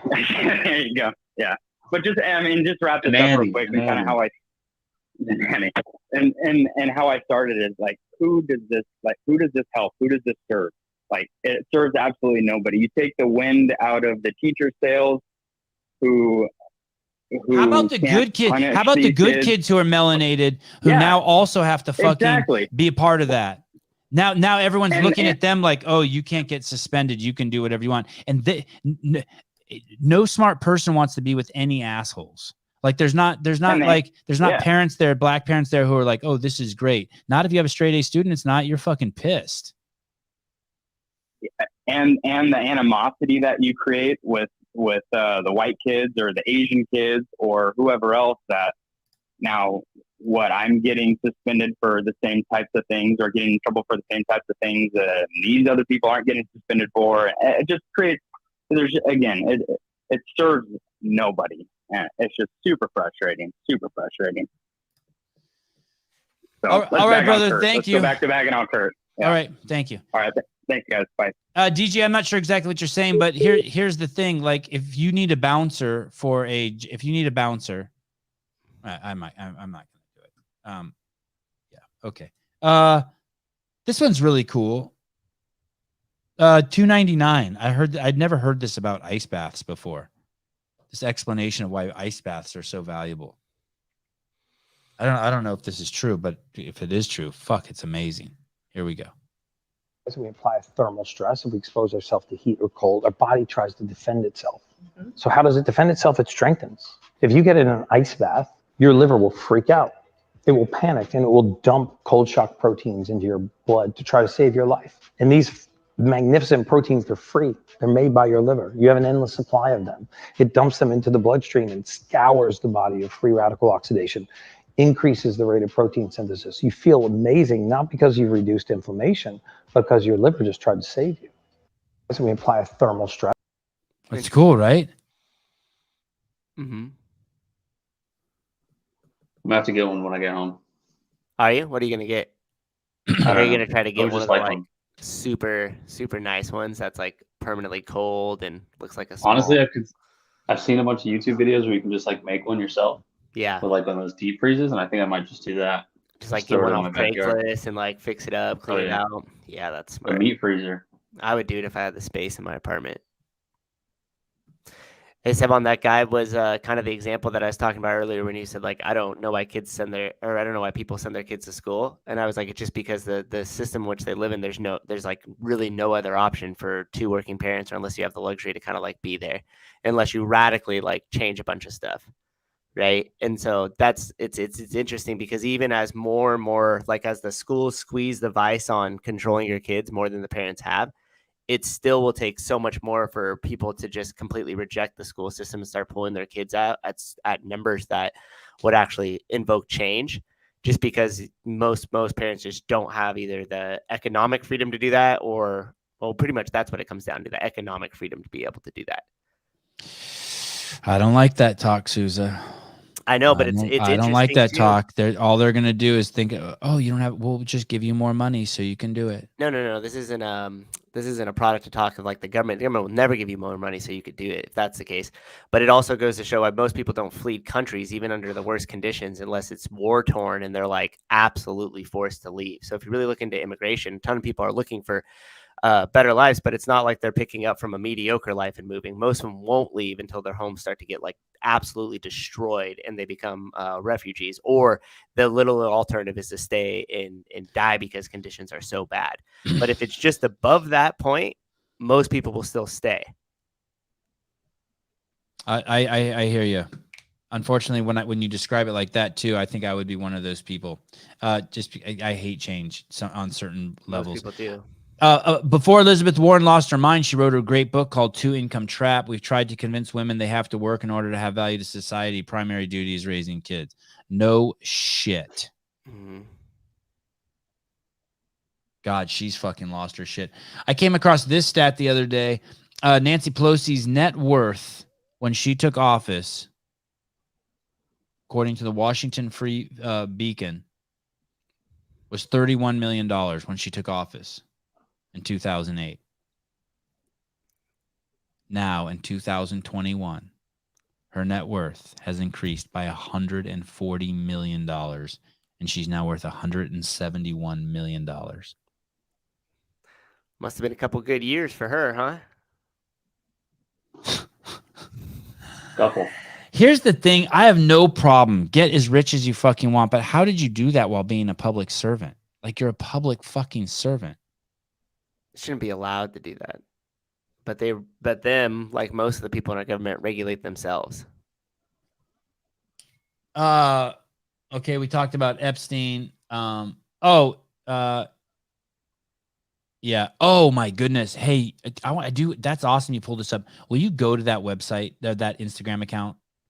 Look at this one. I want to ask Susan what he thinks about this. Go to the top. One of the greatest. Yes, one of the greatest. Have you seen this? This is fucking fascinating. That no one is talking about. Okay. Warren Buffett, one of the greatest investors of all time, has been quietly building a massive position in Occidental Petroleum, adding $8.6 billion in shares so far this year, bringing his total position to over 20% of the company. And I think I figured out why. I noticed that Occidental has spent $20 million in corporate lobbying this year alone. This is the second most of any company, just behind Amazon. And this is where it gets interesting. I did some digging and noticed that almost all of it is for something called the 45Q tax credit. So in short, right now, the government will give you $50 per ton if you burn fossil fuels, catch the emissions before it's in the atmosphere, and stick them in the ground. But with the 45Q tax credit, that $50 per ton would increase to $85 and then an incredible $180 per ton if the carbon is already in the atmosphere. And wouldn't you know, this tax credit was included in the Inflation Reduction Bill that was just passed. So why would Occidental spend $20 million trying to get this tax credit? Occidental is the unmatched leader in this carbon capture technology. Just the other month, they announced that they're going to build 69 carbon capture facilities, each capable of collecting 1 million tons of carbon from the air a year. And I did the math. 1 million tons of carbon captured annually at 69 facilities at $180 per ton comes out to $12.4 billion in tax write-offs every year, which is not too bad for a $20 million investment if you ask me. If you want to see what else companies are lobbying for. Hey, I looked up that company too. That's a fucking legit company that you can trade. By the way, that whole carbon capture thing smells like a complete bullshit. Can you imagine? Basically, they're putting in a giant air cleaner on planet Earth that's supposed to fucking do something for all. Like, shut the fuck up. That's got to be doing more pollution. There's so many reasons why my logic meter goes, there's no fucking way that's working. There's no fucking way that works. You can't clean our air with fucking machines that require fuel to burn, to fucking run the machine to clean the air. Like, this is batshit crazy. I mean, I'm open to it, but there's no fucking way it works. No, it doesn't. No fucking way. You eat a dick. There's no fucking way it works. There's no fucking way it works. Hey, it's like this. Let me ask you this. Let me ask you this. Someone will say car seats work and they save babies' lives. Okay, fine. What's the environmental impact on car seats worldwide, and how many years do they shorten people's lives by the off-gassing and all the shitty stuff that they do to the planet, or ones that fall off the shelf and hit and kill people? Like, let me see the whole fucking equation. Let me see the whole fucking equation on car seats. It's like that. There's no, it's like the electric car. There's no fucking way that is somehow helping the planet. At the end of the day, maybe eventually, maybe we have to go down this way to trudge up the technology to one day it will, but there's no fucking way. Just my bullshit meter goes off. Yes, you can claim your trees. That's a great question. I like your name too. Be the gardener. Get a profile pic, please. Required. Yeah, I've got a perpetual motion machine to sell you too. Yeah, exactly. Something is amiss. Yeah, I'm not saying that they can't build a machine that scrubs carbon from the air. I'm just saying that the net benefit to society because of it, whatever, it can't be. There's no... just because you call it a carbon scrubber. You call it a fucking electric car, we all know fucking it takes shitloads of fucking oil to fucking keep that thing going. And coal and whatever, nuclear, whatever they're doing. You could be so confidently wrong, Trish. Trish also said my thoughts on politics are muddled. It's not that I'm it just sets off my bullshit meter. That's all I'm saying. Like there's no way you can hear that and just think that it works. It works for Warren Buffett's potential tax write-offs there and future investments. Right. Yeah, I guarantee that. I think that stock is going to skyrocket. Yeah, especially if he pumps it like that. I don't know what ice baths do either, but whatever that guy said, I'm like, I do know that ice baths have some. They jump in cold water. I feel fucking great. I don't know if I want to talk about polar bears. Because I kind of wanted to make a thumbnail talking about it. In 1950, there were 10,000 polar bears. Today, there are approximately 30,000 polar bears. And polar bear populations keep increasing. Increasing from what? From the 10,000 in 1950. Is that a lot or a little? I don't know, but basically the only polar bears, the thing is they're used as sort of the metric for global warming and climate change and all that shit. Yeah. And yet they've said that they're losing habitat to live in because of the climate change. But you can go and start searching and you can find tons of articles and you can start looking at the data and you can be like, wait a second, but they've increased since 1950 when there were only 10,000. Now here's the argument. They're saying that the only reason why the polar bear numbers are larger today than they were in 1950 and why they keep going up every year is because of laws around hunting them. So you're no longer allowed to hunt them. That's why the population increased. Yes, or there's some. I don't know if you're not allowed to, but some restrictions. Okay. And so how is it? But yet it's the poster child for climate change. Right. That you remember seeing the one polar bear like floating on that small little piece of ice that they used as like the picture for that slogan. Yeah. And National Geographic showed a polar bear, emaciated polar bear, and they told the whole story about it, that it was starving. And later on, a bunch of people who were pro climate change were like, hey, just so you know, that story's not true. There's no fucking way that they can know what the problem is with that polar bear. Well, isn't that whole entire thing just completely debunked when you look at the banks and the insurance companies giving out loans and policies to all those homes that they said would be underwater within a certain amount of time? I mean, no institution of that caliber is going to allow things that they are for certain are going to be underwater and develop policies or write out mortgages and stuff for them. That doesn't make sense. So the polar bear. So the polar bear thing, I think it's just BS. I think it was a convenient statistic, like, hey, this could match what we're saying, and people are going to get emotionally attached to this because they're helpless animals, and that always pulls on the emotional string. Like the commercials come on for all the dogs that are like in the shelter and shit. Yeah, you can't tell me you don't see that commercial and you have a dry eye afterwards and don't want to adopt a dog or something out of those. The song that goes with it. Yeah, exactly. So like they know that, and I mean that's marketing at its finest. So if you could package something with a story and put some emotion into it, humans will throw out any logical sense whatsoever, and they're gonna be like, yeah, but did you see those dogs in the cage? And like you're too focused on the stories and the emotions, and especially now we're far, far, far more emotional than we are logical by any means. So it's just a perfect way to market you an idea. And if you get a dog from a breeder, you're an asshole. Okay, buy from a breeder. Colton Mertens. Oh my God. Have you guys seen the new Wad Zombie sticker of Colton Mertens? No. Is that on his site? Is it awesome? Dude. First of all, Wad Zombie's going to burn in hell. It's probably like blasphemous, but it is so good. It's the best sticker he's ever made. It is so good. Everybody's calling out the song "In the Arms of an Angel." That is the song they play with it. Yeah. I mean, humans are simple, right? It's just like inputs coming in and you could already guess what the outputs are going to be. That's what makes AI so scary, because at some point the supercomputer just knows exactly what to input to get you to react a certain way. And you think that you're doing it on your own, but you're not. It's just the inputs that are coming in. Patron saint of hard work. I'm telling you that. Oh, shit. That, look at that. Oh my goodness.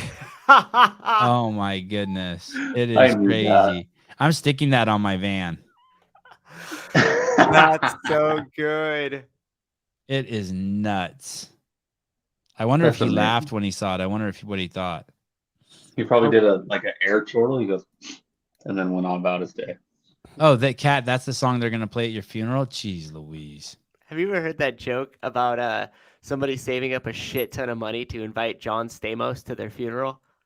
No. As so I forget which comedian it was, or actually I don't remember where I heard wish it was a true story. It's not an original thought. And he goes, I'm just gonna save up all this money and just throw a complete wrench as my last joke to where that way everybody's at the funeral and they're all sad and crying, and then they look and they're like, is that fucking John Stamos over there? Like, how did he know John Stamos?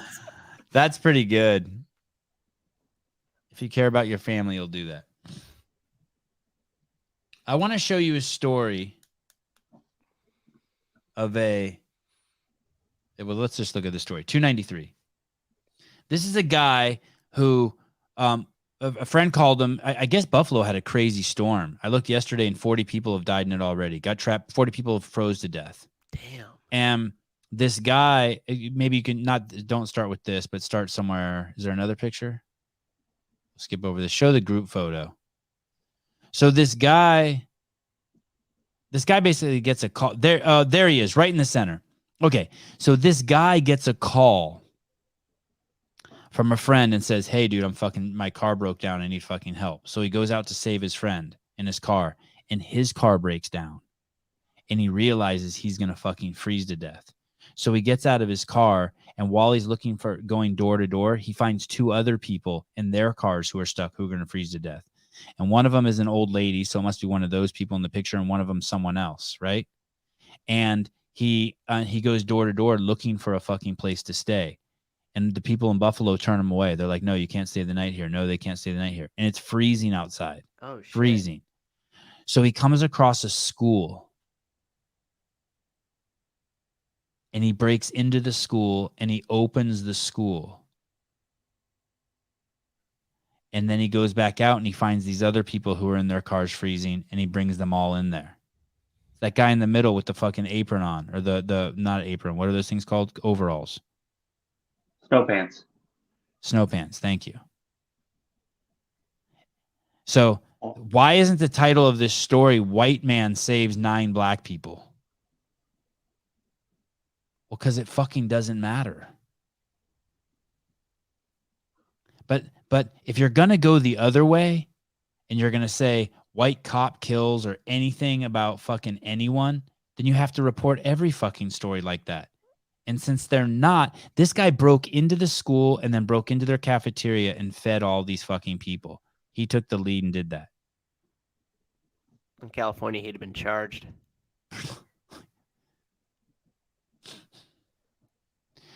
He left this note at the school: to whoever may concern, I'm terribly sorry about breaking into the school window and for breaking into the kitchen. I got stuck at 8 p.m. Friday and slept in my truck with 2 strangers just trying not to die. There were 7 elderly people also stuck out of fuel. I had to do it to save everyone and get them shelter and food and a bathroom. Merry Christmas. Wow.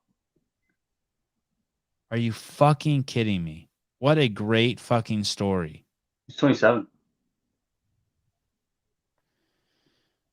The kid.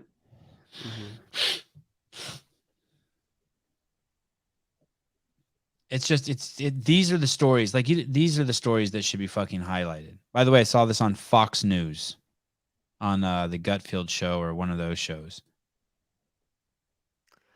Yeah, that's a great story, but it's also a little concerning how he went door to door and nobody let him in. That part is concerning, right? Yeah, I mean, ultimately it helps save all those other people that didn't really have a plan or weren't able to physically do what he was capable of. Another reason why physical health is, or being physical and healthy, is so fucking important. Because if you look at everybody in that photo, you could tell why they broke into their cars, and then they would struggle to have to go hike out to go find something on their own. Oh yeah, the 2 people on the end, the guy in the green and the lady in the pink. I can't even believe they fucking made it.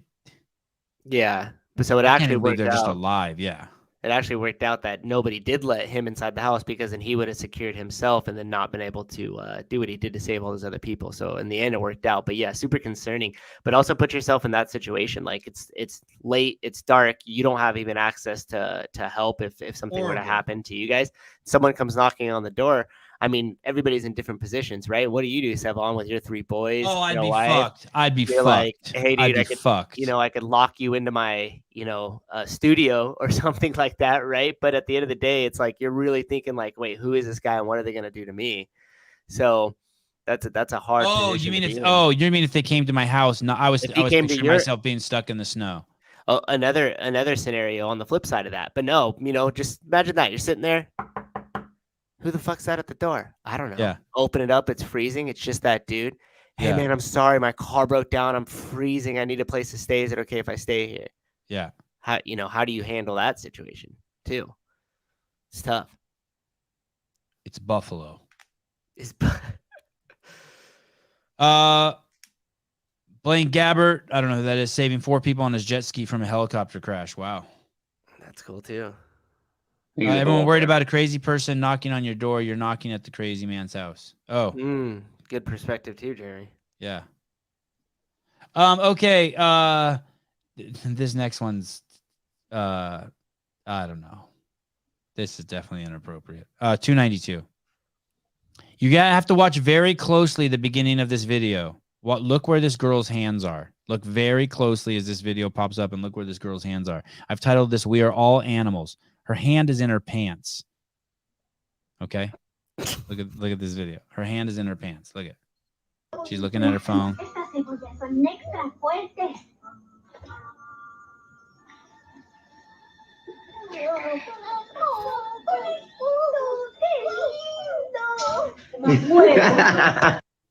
Is that real? It looks real.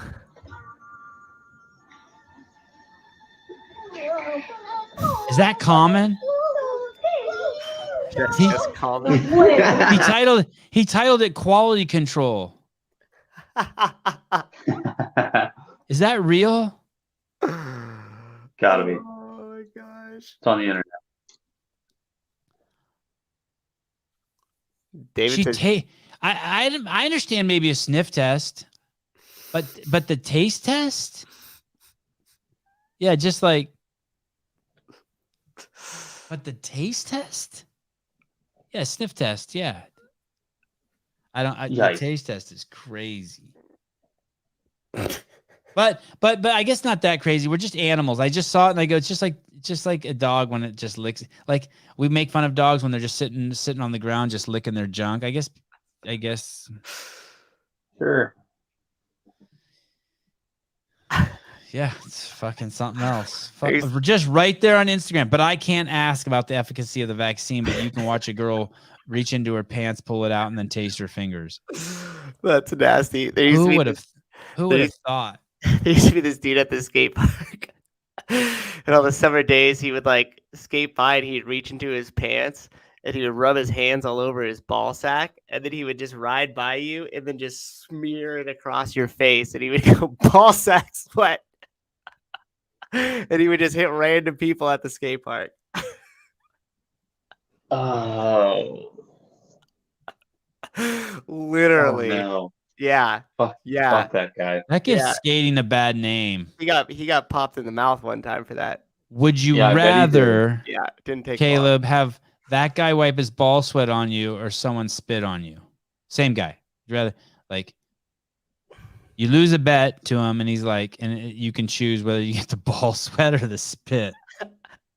I'm sorry I asked you that. You don't have to answer that. Take their hands and just wipe it across my face like that. I'd rather get spit on.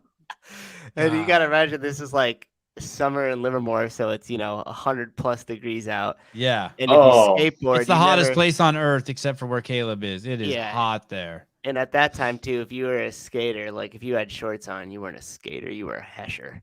So everybody's got jeans on, right? And so it's just gnarly. Sevan, have you ever given a dirty Sanchez? What's a dirty Sanchez? I think I know what it is, but let me pull the definition. Dirty Sanchez. Read it before you pull it up. I think it's where you have some poop on your butt and you wipe it underneath their nose. Yeah. Oh, it has the word victim in it. You're not it's a fecal mustache. No, I don't, dude. I'm telling you. I don't do any butthole stuff. None. I don't even have a butthole. I don't do any butt stuff. Nice. No, Christine, it was not me slapping ball sled on people's faces. Oh my goodness. This is disgusting, this dirty Sanchez. You be draw a mustache on someone with their own poop? Uh-huh. No. I've never been a victim of one or 291, Matt Fraser. The ball sweat dude would also punch your food. Like if you went to go eat somewhere, like say everybody just went to go grab In-N-Out or something and you set your food down and you like left for a second, he would just wait till you turn and he would look and he would just punch your hamburger. Good dude. Then his Pitbull would run by and eat it. Hey man, Matt's looking good here. I thought he was looking puffy in one of the like podcast things he just posted up. I don't know, but I saw this and I'm like, oh, is this dude looks great. Look at him. I mean, he's smooth. Why not, man? I'm coming. You better turn that music up. I mean, he's fast, dude. He's moving. Yeah, he's a 5-time champ, but don't go away that fast. How many repetitions has he done so that he knows how to do that every time without? Nah. Doing the open for his HWPO crew. Yeah, he looks great. I wonder if he qualified for a quarterfinal if he'd go. I mean, I'm sure he could qualify for the quarterfinal, right? I'm sure he absolutely would, but I feel like he would not go unless he knew that he was like prepared to win, you know?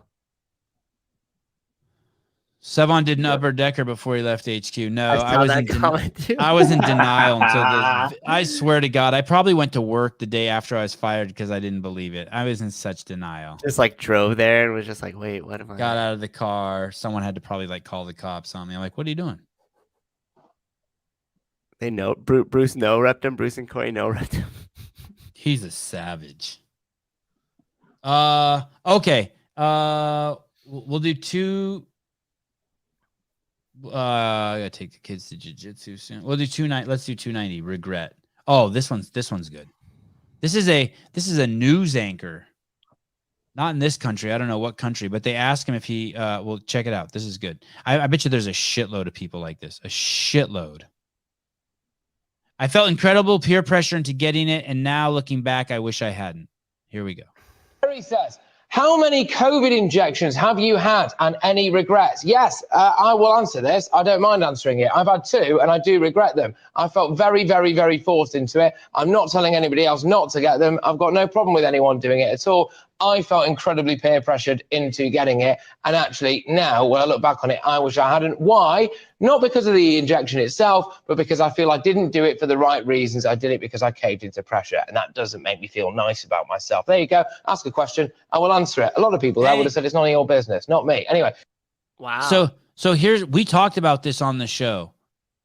That is going to be something that people are going to have to, that's really going to affect a lot of people long term. It's going to be hard for people to forgive themselves. I wish it wasn't. But this thing makes a lot of people feel dirty. Hey, did you get pressured within your like circle of friends or people you associate with? Did you feel that at all? I'm so fucking aggressive. I don't think so. They were just like knew not to even fucking go there with you. I'm ready just on a moment's notice to just fucking get at it with someone. So I people whisper around me like no, I don't think so. But I sensed it amongst all my friends and the pressure was real. Right. Yeah. Did you get disincluded from anything? Yes. Like, yes. All sorts of family shit that I couldn't go to. Wasn't invited to. Family events moved outside because we had some family in LA and the event was supposed to be inside. Then they wanted us to get COVID tested. We said, no, we don't do that. Play that game. Then they want us to wear masks in the house. We said, no, we don't. I said I would wear a mask. And my wife, who I can't even fucking believe because she's so docile. She's like, I'm not wearing a mask in front of my kids. I'm not setting that bad example. Like, holy shit. So then they moved the whole party to outside. Then everyone showed up there with masks. And then by the end of the party, they all took the masks off. But yeah, all sorts of shit like that. We were uninvited to. For college friends, dude. Yeah. Parties, whole parties we were fucking uninvited to. Not allowed to. There's a party this weekend. Oh, even in the recent. That my kids aren't vaccinated. So my kids aren't allowed around the other kids. What the? Oh my God. Yeah. Yeah, bro. Bro, Dude, look at how many people are vaccinated in the United States. It's fucking they have the COVID vaccine. It's fucking nuts. It says like 69% have at least one shot. It's absolutely fucking nuts. Wow. People are gonna feel that's gonna be a tough one. How about you? Did you get banned from any shit? Yeah. Yeah. I lost corporate contracts, bro. Oh my goodness. Yeah, me too. Hey, Caleb saved a lot of corporate contracts. Well, you were up there losing them. That's why Caleb's on the show. He's a businessman. Caleb saved a lot of corporate contracts. Do you know how many jobs Caleb saved? You're welcome. You're welcome for my service. I'm not lying. Yes, thank you. I got really used to saying the words like, I understand, and I'm comfortable with that. That was just my response. Everybody would always throw out like, hey, this, like this, or you won't be able to do this, or this, or, just blah, blah, blah, like all the different reasons why I should. And I would just say, I would go, yeah, you're probably right. And that's okay. I'm comfortable with that. And then that was like, nobody, like I wasn't going to argue on efficacy and get into some how do you some pissing match with another idiot who also doesn't know the same shit. Like that makes no sense. I just basically just said, yeah, I understand that, and I'm comfortable with that. And even once I was told, well, you not getting it or you not voting, like that doesn't even matter. Like you're just one person. Everybody else is doing it. So whether you hold to this position and be stubborn, it won't matter. I understand. I'm comfortable with that. Have you looked at any of the new shedding information coming out? Mm-mm. It's unsettling. They're basically saying that if you exchange bodily fluids with someone who's vaccinated, they're basically finding clots now in people who are unvaccinated, who are married to people who are vaccinated. There's not a lot of data on it, but it's unsettling. Weird. I wish I had fought for an exemption. Well, the good thing, I can't believe that you're saying the military, you don't even have to take it anymore, Caleb? Yeah, it's not mandated. For all the guys, all the soldiers? For everybody, yeah. That's fucking amazing. We got to have Dale back on. That is crazy. Mm-hmm. It got added to that whole, I think, I might be wrong on this, but I think it got added to that whole bill that got passed with like everything. Oh, that $1.4 trillion thing? That thing passed? It was either that or the one prior to it. I can't remember. Either way, I'm pretty sure it's passed. Pull up Dr. John Campbell's latest video and watch the intro. Okay, I'll do that today when I'm on the assault bike. I'm the only one in my family who's unvaxxed. Yeah, they hate you. Yeah, they hate you. Oh, Kenneth says probably still a deployment requirement, though. I don't think so. Oh, I got a religious exemption at my university. Wow, that's good news. That's cool. One of the few. 289. This one I found. I don't know how I don't think of this stuff on my own. I get so frustrated when I see other people thought of this shit before me. This is pretty good. This is logic at work. 289. I wish I would have thought of this. New Year's Eve is coming up, and I just want to say, don't kiss no man. It's New Year's Eve, not New Year's Steve. Bitch. Turn lesbian. This is the time. I'm disappointed in the horrible homophobia in this video because I've been reliably informed by LGBT activists that nobody can choose their sexuality. So you can't turn lesbian. That's far right propaganda. Actually, it's very dangerous. You cannot change your sexuality unless, of course, you're, let's say, a heterosexual man who turns into a woman and is still attracted to women, in which case that's really the only way to turn into a lesbian. Yes, you have to be a man first, and that's how you can turn into a lesbian. So that is the hypocrisy, right? I mean, we've all heard that before. But if you're, let's say you're gay, let's say I'm gay and I like dudes, but let's say I'm not gay, and then someone's like, "Hey, you should just try it out. Don't knock until you try it." Well, can I change my sexuality or can I not? And by the way, you can definitely change someone's sexuality. You can put them under some really, really excruciating circumstances and change their sexuality. It's been done millions of times on the planet. You can do some really horrible shit with all dudes. That too. But you could also do some horrible shit to them as a kid, and you can change the trajectory of the most powerful force a human being will ever experience, their sexuality. You can get it all twisted up. You can brainwash people. Yeah, it's all inputs, right? 288. This is how real art works. He's an alchemist. I bet this used to bother him. This I fucking love. This is where I'm at as a 50-year-old man. This is the shit right here. Okay. I'm starving, waiting for my darling to make up her mind. Choose what we can eat tonight, 'cause my stomach's in so much pain. What do you want? That's a cool ass wife. I like her a lot. But here we go. Here's what's going on here, people. This is what it's like. You always hear that word creative being thrown around, and this is what you do as a creative. Everything that fucking bothers you, everything that hurts you, everything that frustrates you, you start figuring out how to make it content. You start how to fucking make it fun. I guarantee you this fucking was pissing him off for like a 30 seconds or a third of a second before he's like, fuck it. And then you lean into it and your creativity takes over. And the older you get, the more fun this is, right? So it used to be someone says to me, hey, you have a huge nose and it hurt my feelings. Now it's like, hey, you want to touch it? You just flip the fucking script. This is creativity spawns from shit. It's the fertilizer. And I just love it. I just saw this and I was like, yeah, I get this. This is creativity in action, right? He's like, fuck, he's waiting for his wife for the 1,000th time. At some point, it's like, what are you going to do? Well, okay, lean into it. Yeah, make a song. And look how happy his wife is and how fucking she's just glowing. Turtleneck. What is it? Fucking 1960? I would let Jeff Bako touch me, hug me. That was weird when he called in. That was great.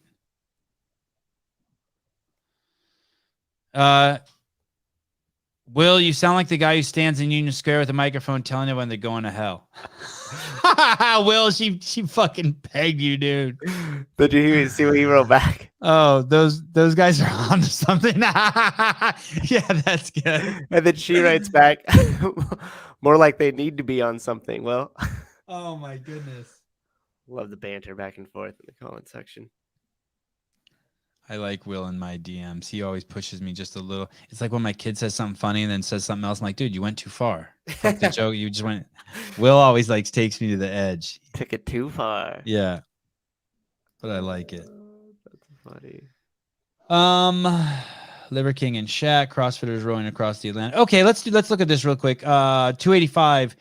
This is Brian Shantosh, married to Nicole Carroll, the head of CrossFit training. They call it something stupid now, like EDU, you jackasses. But two remarkable people, Nicole Carroll and Brian Shantosh. And this is Chris Smith, who I think also owns a CrossFit affiliate, former Navy SEAL, maybe even Dev Group, maybe a SEAL Team 6 operator. And these fucking guys are rowing across the fucking Atlantic. And there's this thing called an auto trimmer. And it's basically a $500 piece of equipment that sits in a boat that makes it so you can just row and it will steer for you. So you punch in the coordinates. And that thing, I guess, went out on their boat. Are you following the story too, Caleb? Yeah, their auto trimmer went out. So now they have to like navigate as well as row at the same time. Yeah, that sounds horrible. Anyway, this is the account is Team Shut Up and Row. Team Shut Up and Row. This is a truly, these guys are all cool. Well, the two guys I know on the boat are cool as shit. Shantosh and Chris Smith. Go ahead and hit play. This is a pretty funny clip. What you got going on, Mr. Smith? Just row in the boat, man. Row in the boat. What this? One stroke, you know what this is? What's this? One stroke closer to Antigua. Oh, and there's a fucking another one. Oh, and there's another one. What you got going on, Mr. Smith? Just row in the boat, man. Row in the boat. What this? One stroke, you know what this is? What's this? One stroke closer to Antigua. And there's a fucking another one. That's the best. And there's another one. Hey, it's funny and borderline. They're losing their mind. Yeah, 100%. Like you feel them, and that is. I recognize Sean Tosh's voice. That's really cool. I could watch fucking clips from that. There's not a lot of clips that they're sending back. I guess they can't, but they were really close to the leader until that malfunction happened too, right? Like they were like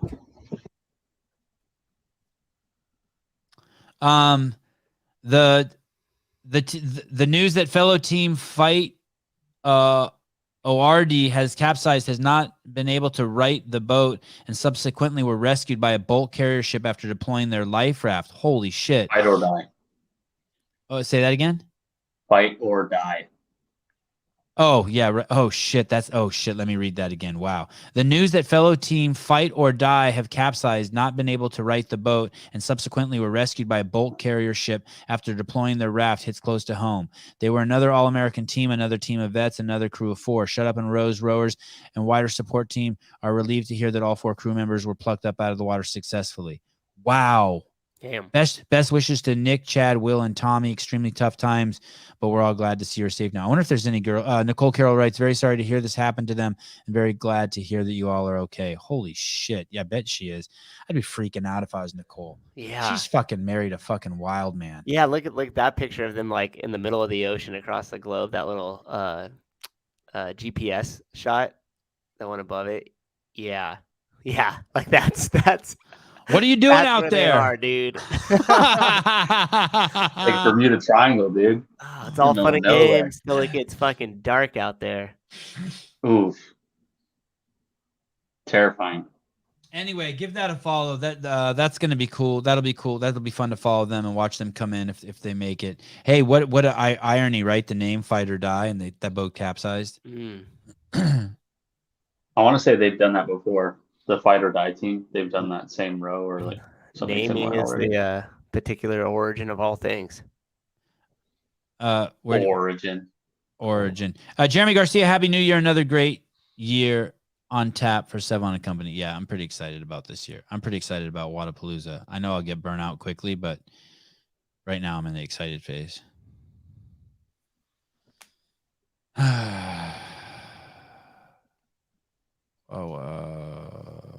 Mustaches. I thought at first she was talking about the rowing thing. I was like, I thought it was going to be something else horrible. 283.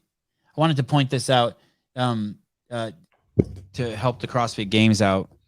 God knows they fucking need it. If you go over their Instagram account, 283, I wanted to show you guys that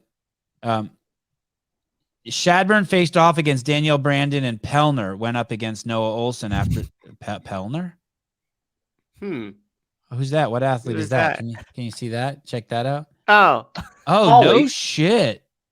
Pauly Doherty. I thought it was a typo for Pat Vellner. You jackasses. Do you know how many people have sent you DMs asking you to correct that?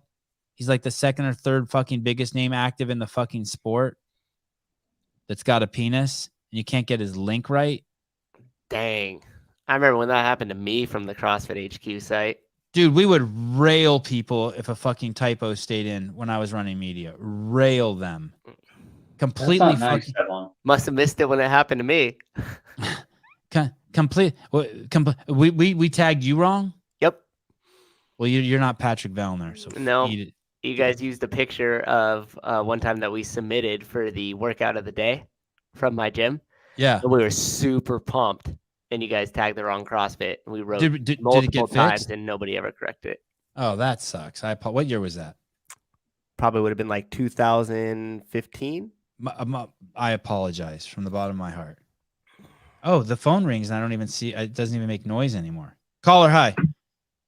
Hey. I also want to say one more thing before you finish up. CrossFit Games Instagram also reported that Justin Medeiros is the youngest 2-time champ ever, which is also fucking wrong.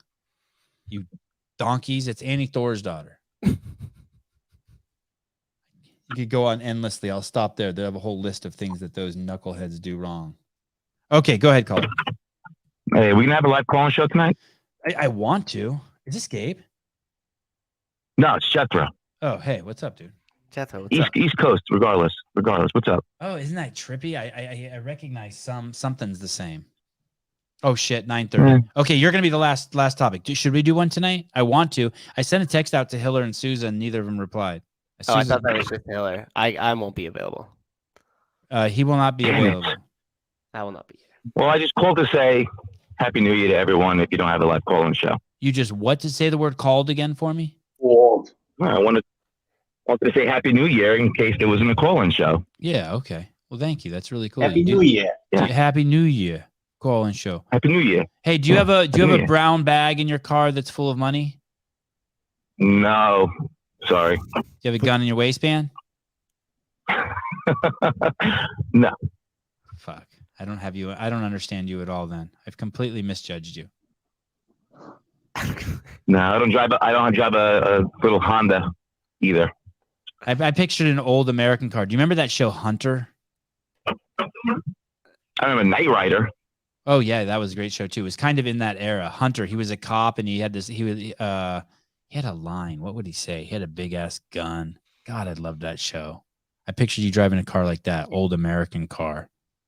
No, I drive a minivan like you. Oh, what do you got? Town and country.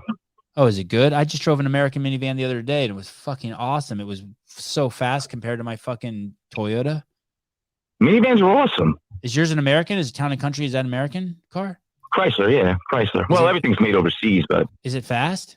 What year is yours? Yeah, 2012. Oh yeah, that's mine. Mine's probably 2016. Did you get it? Is that the same year you had a kid or something? Is that why you got it?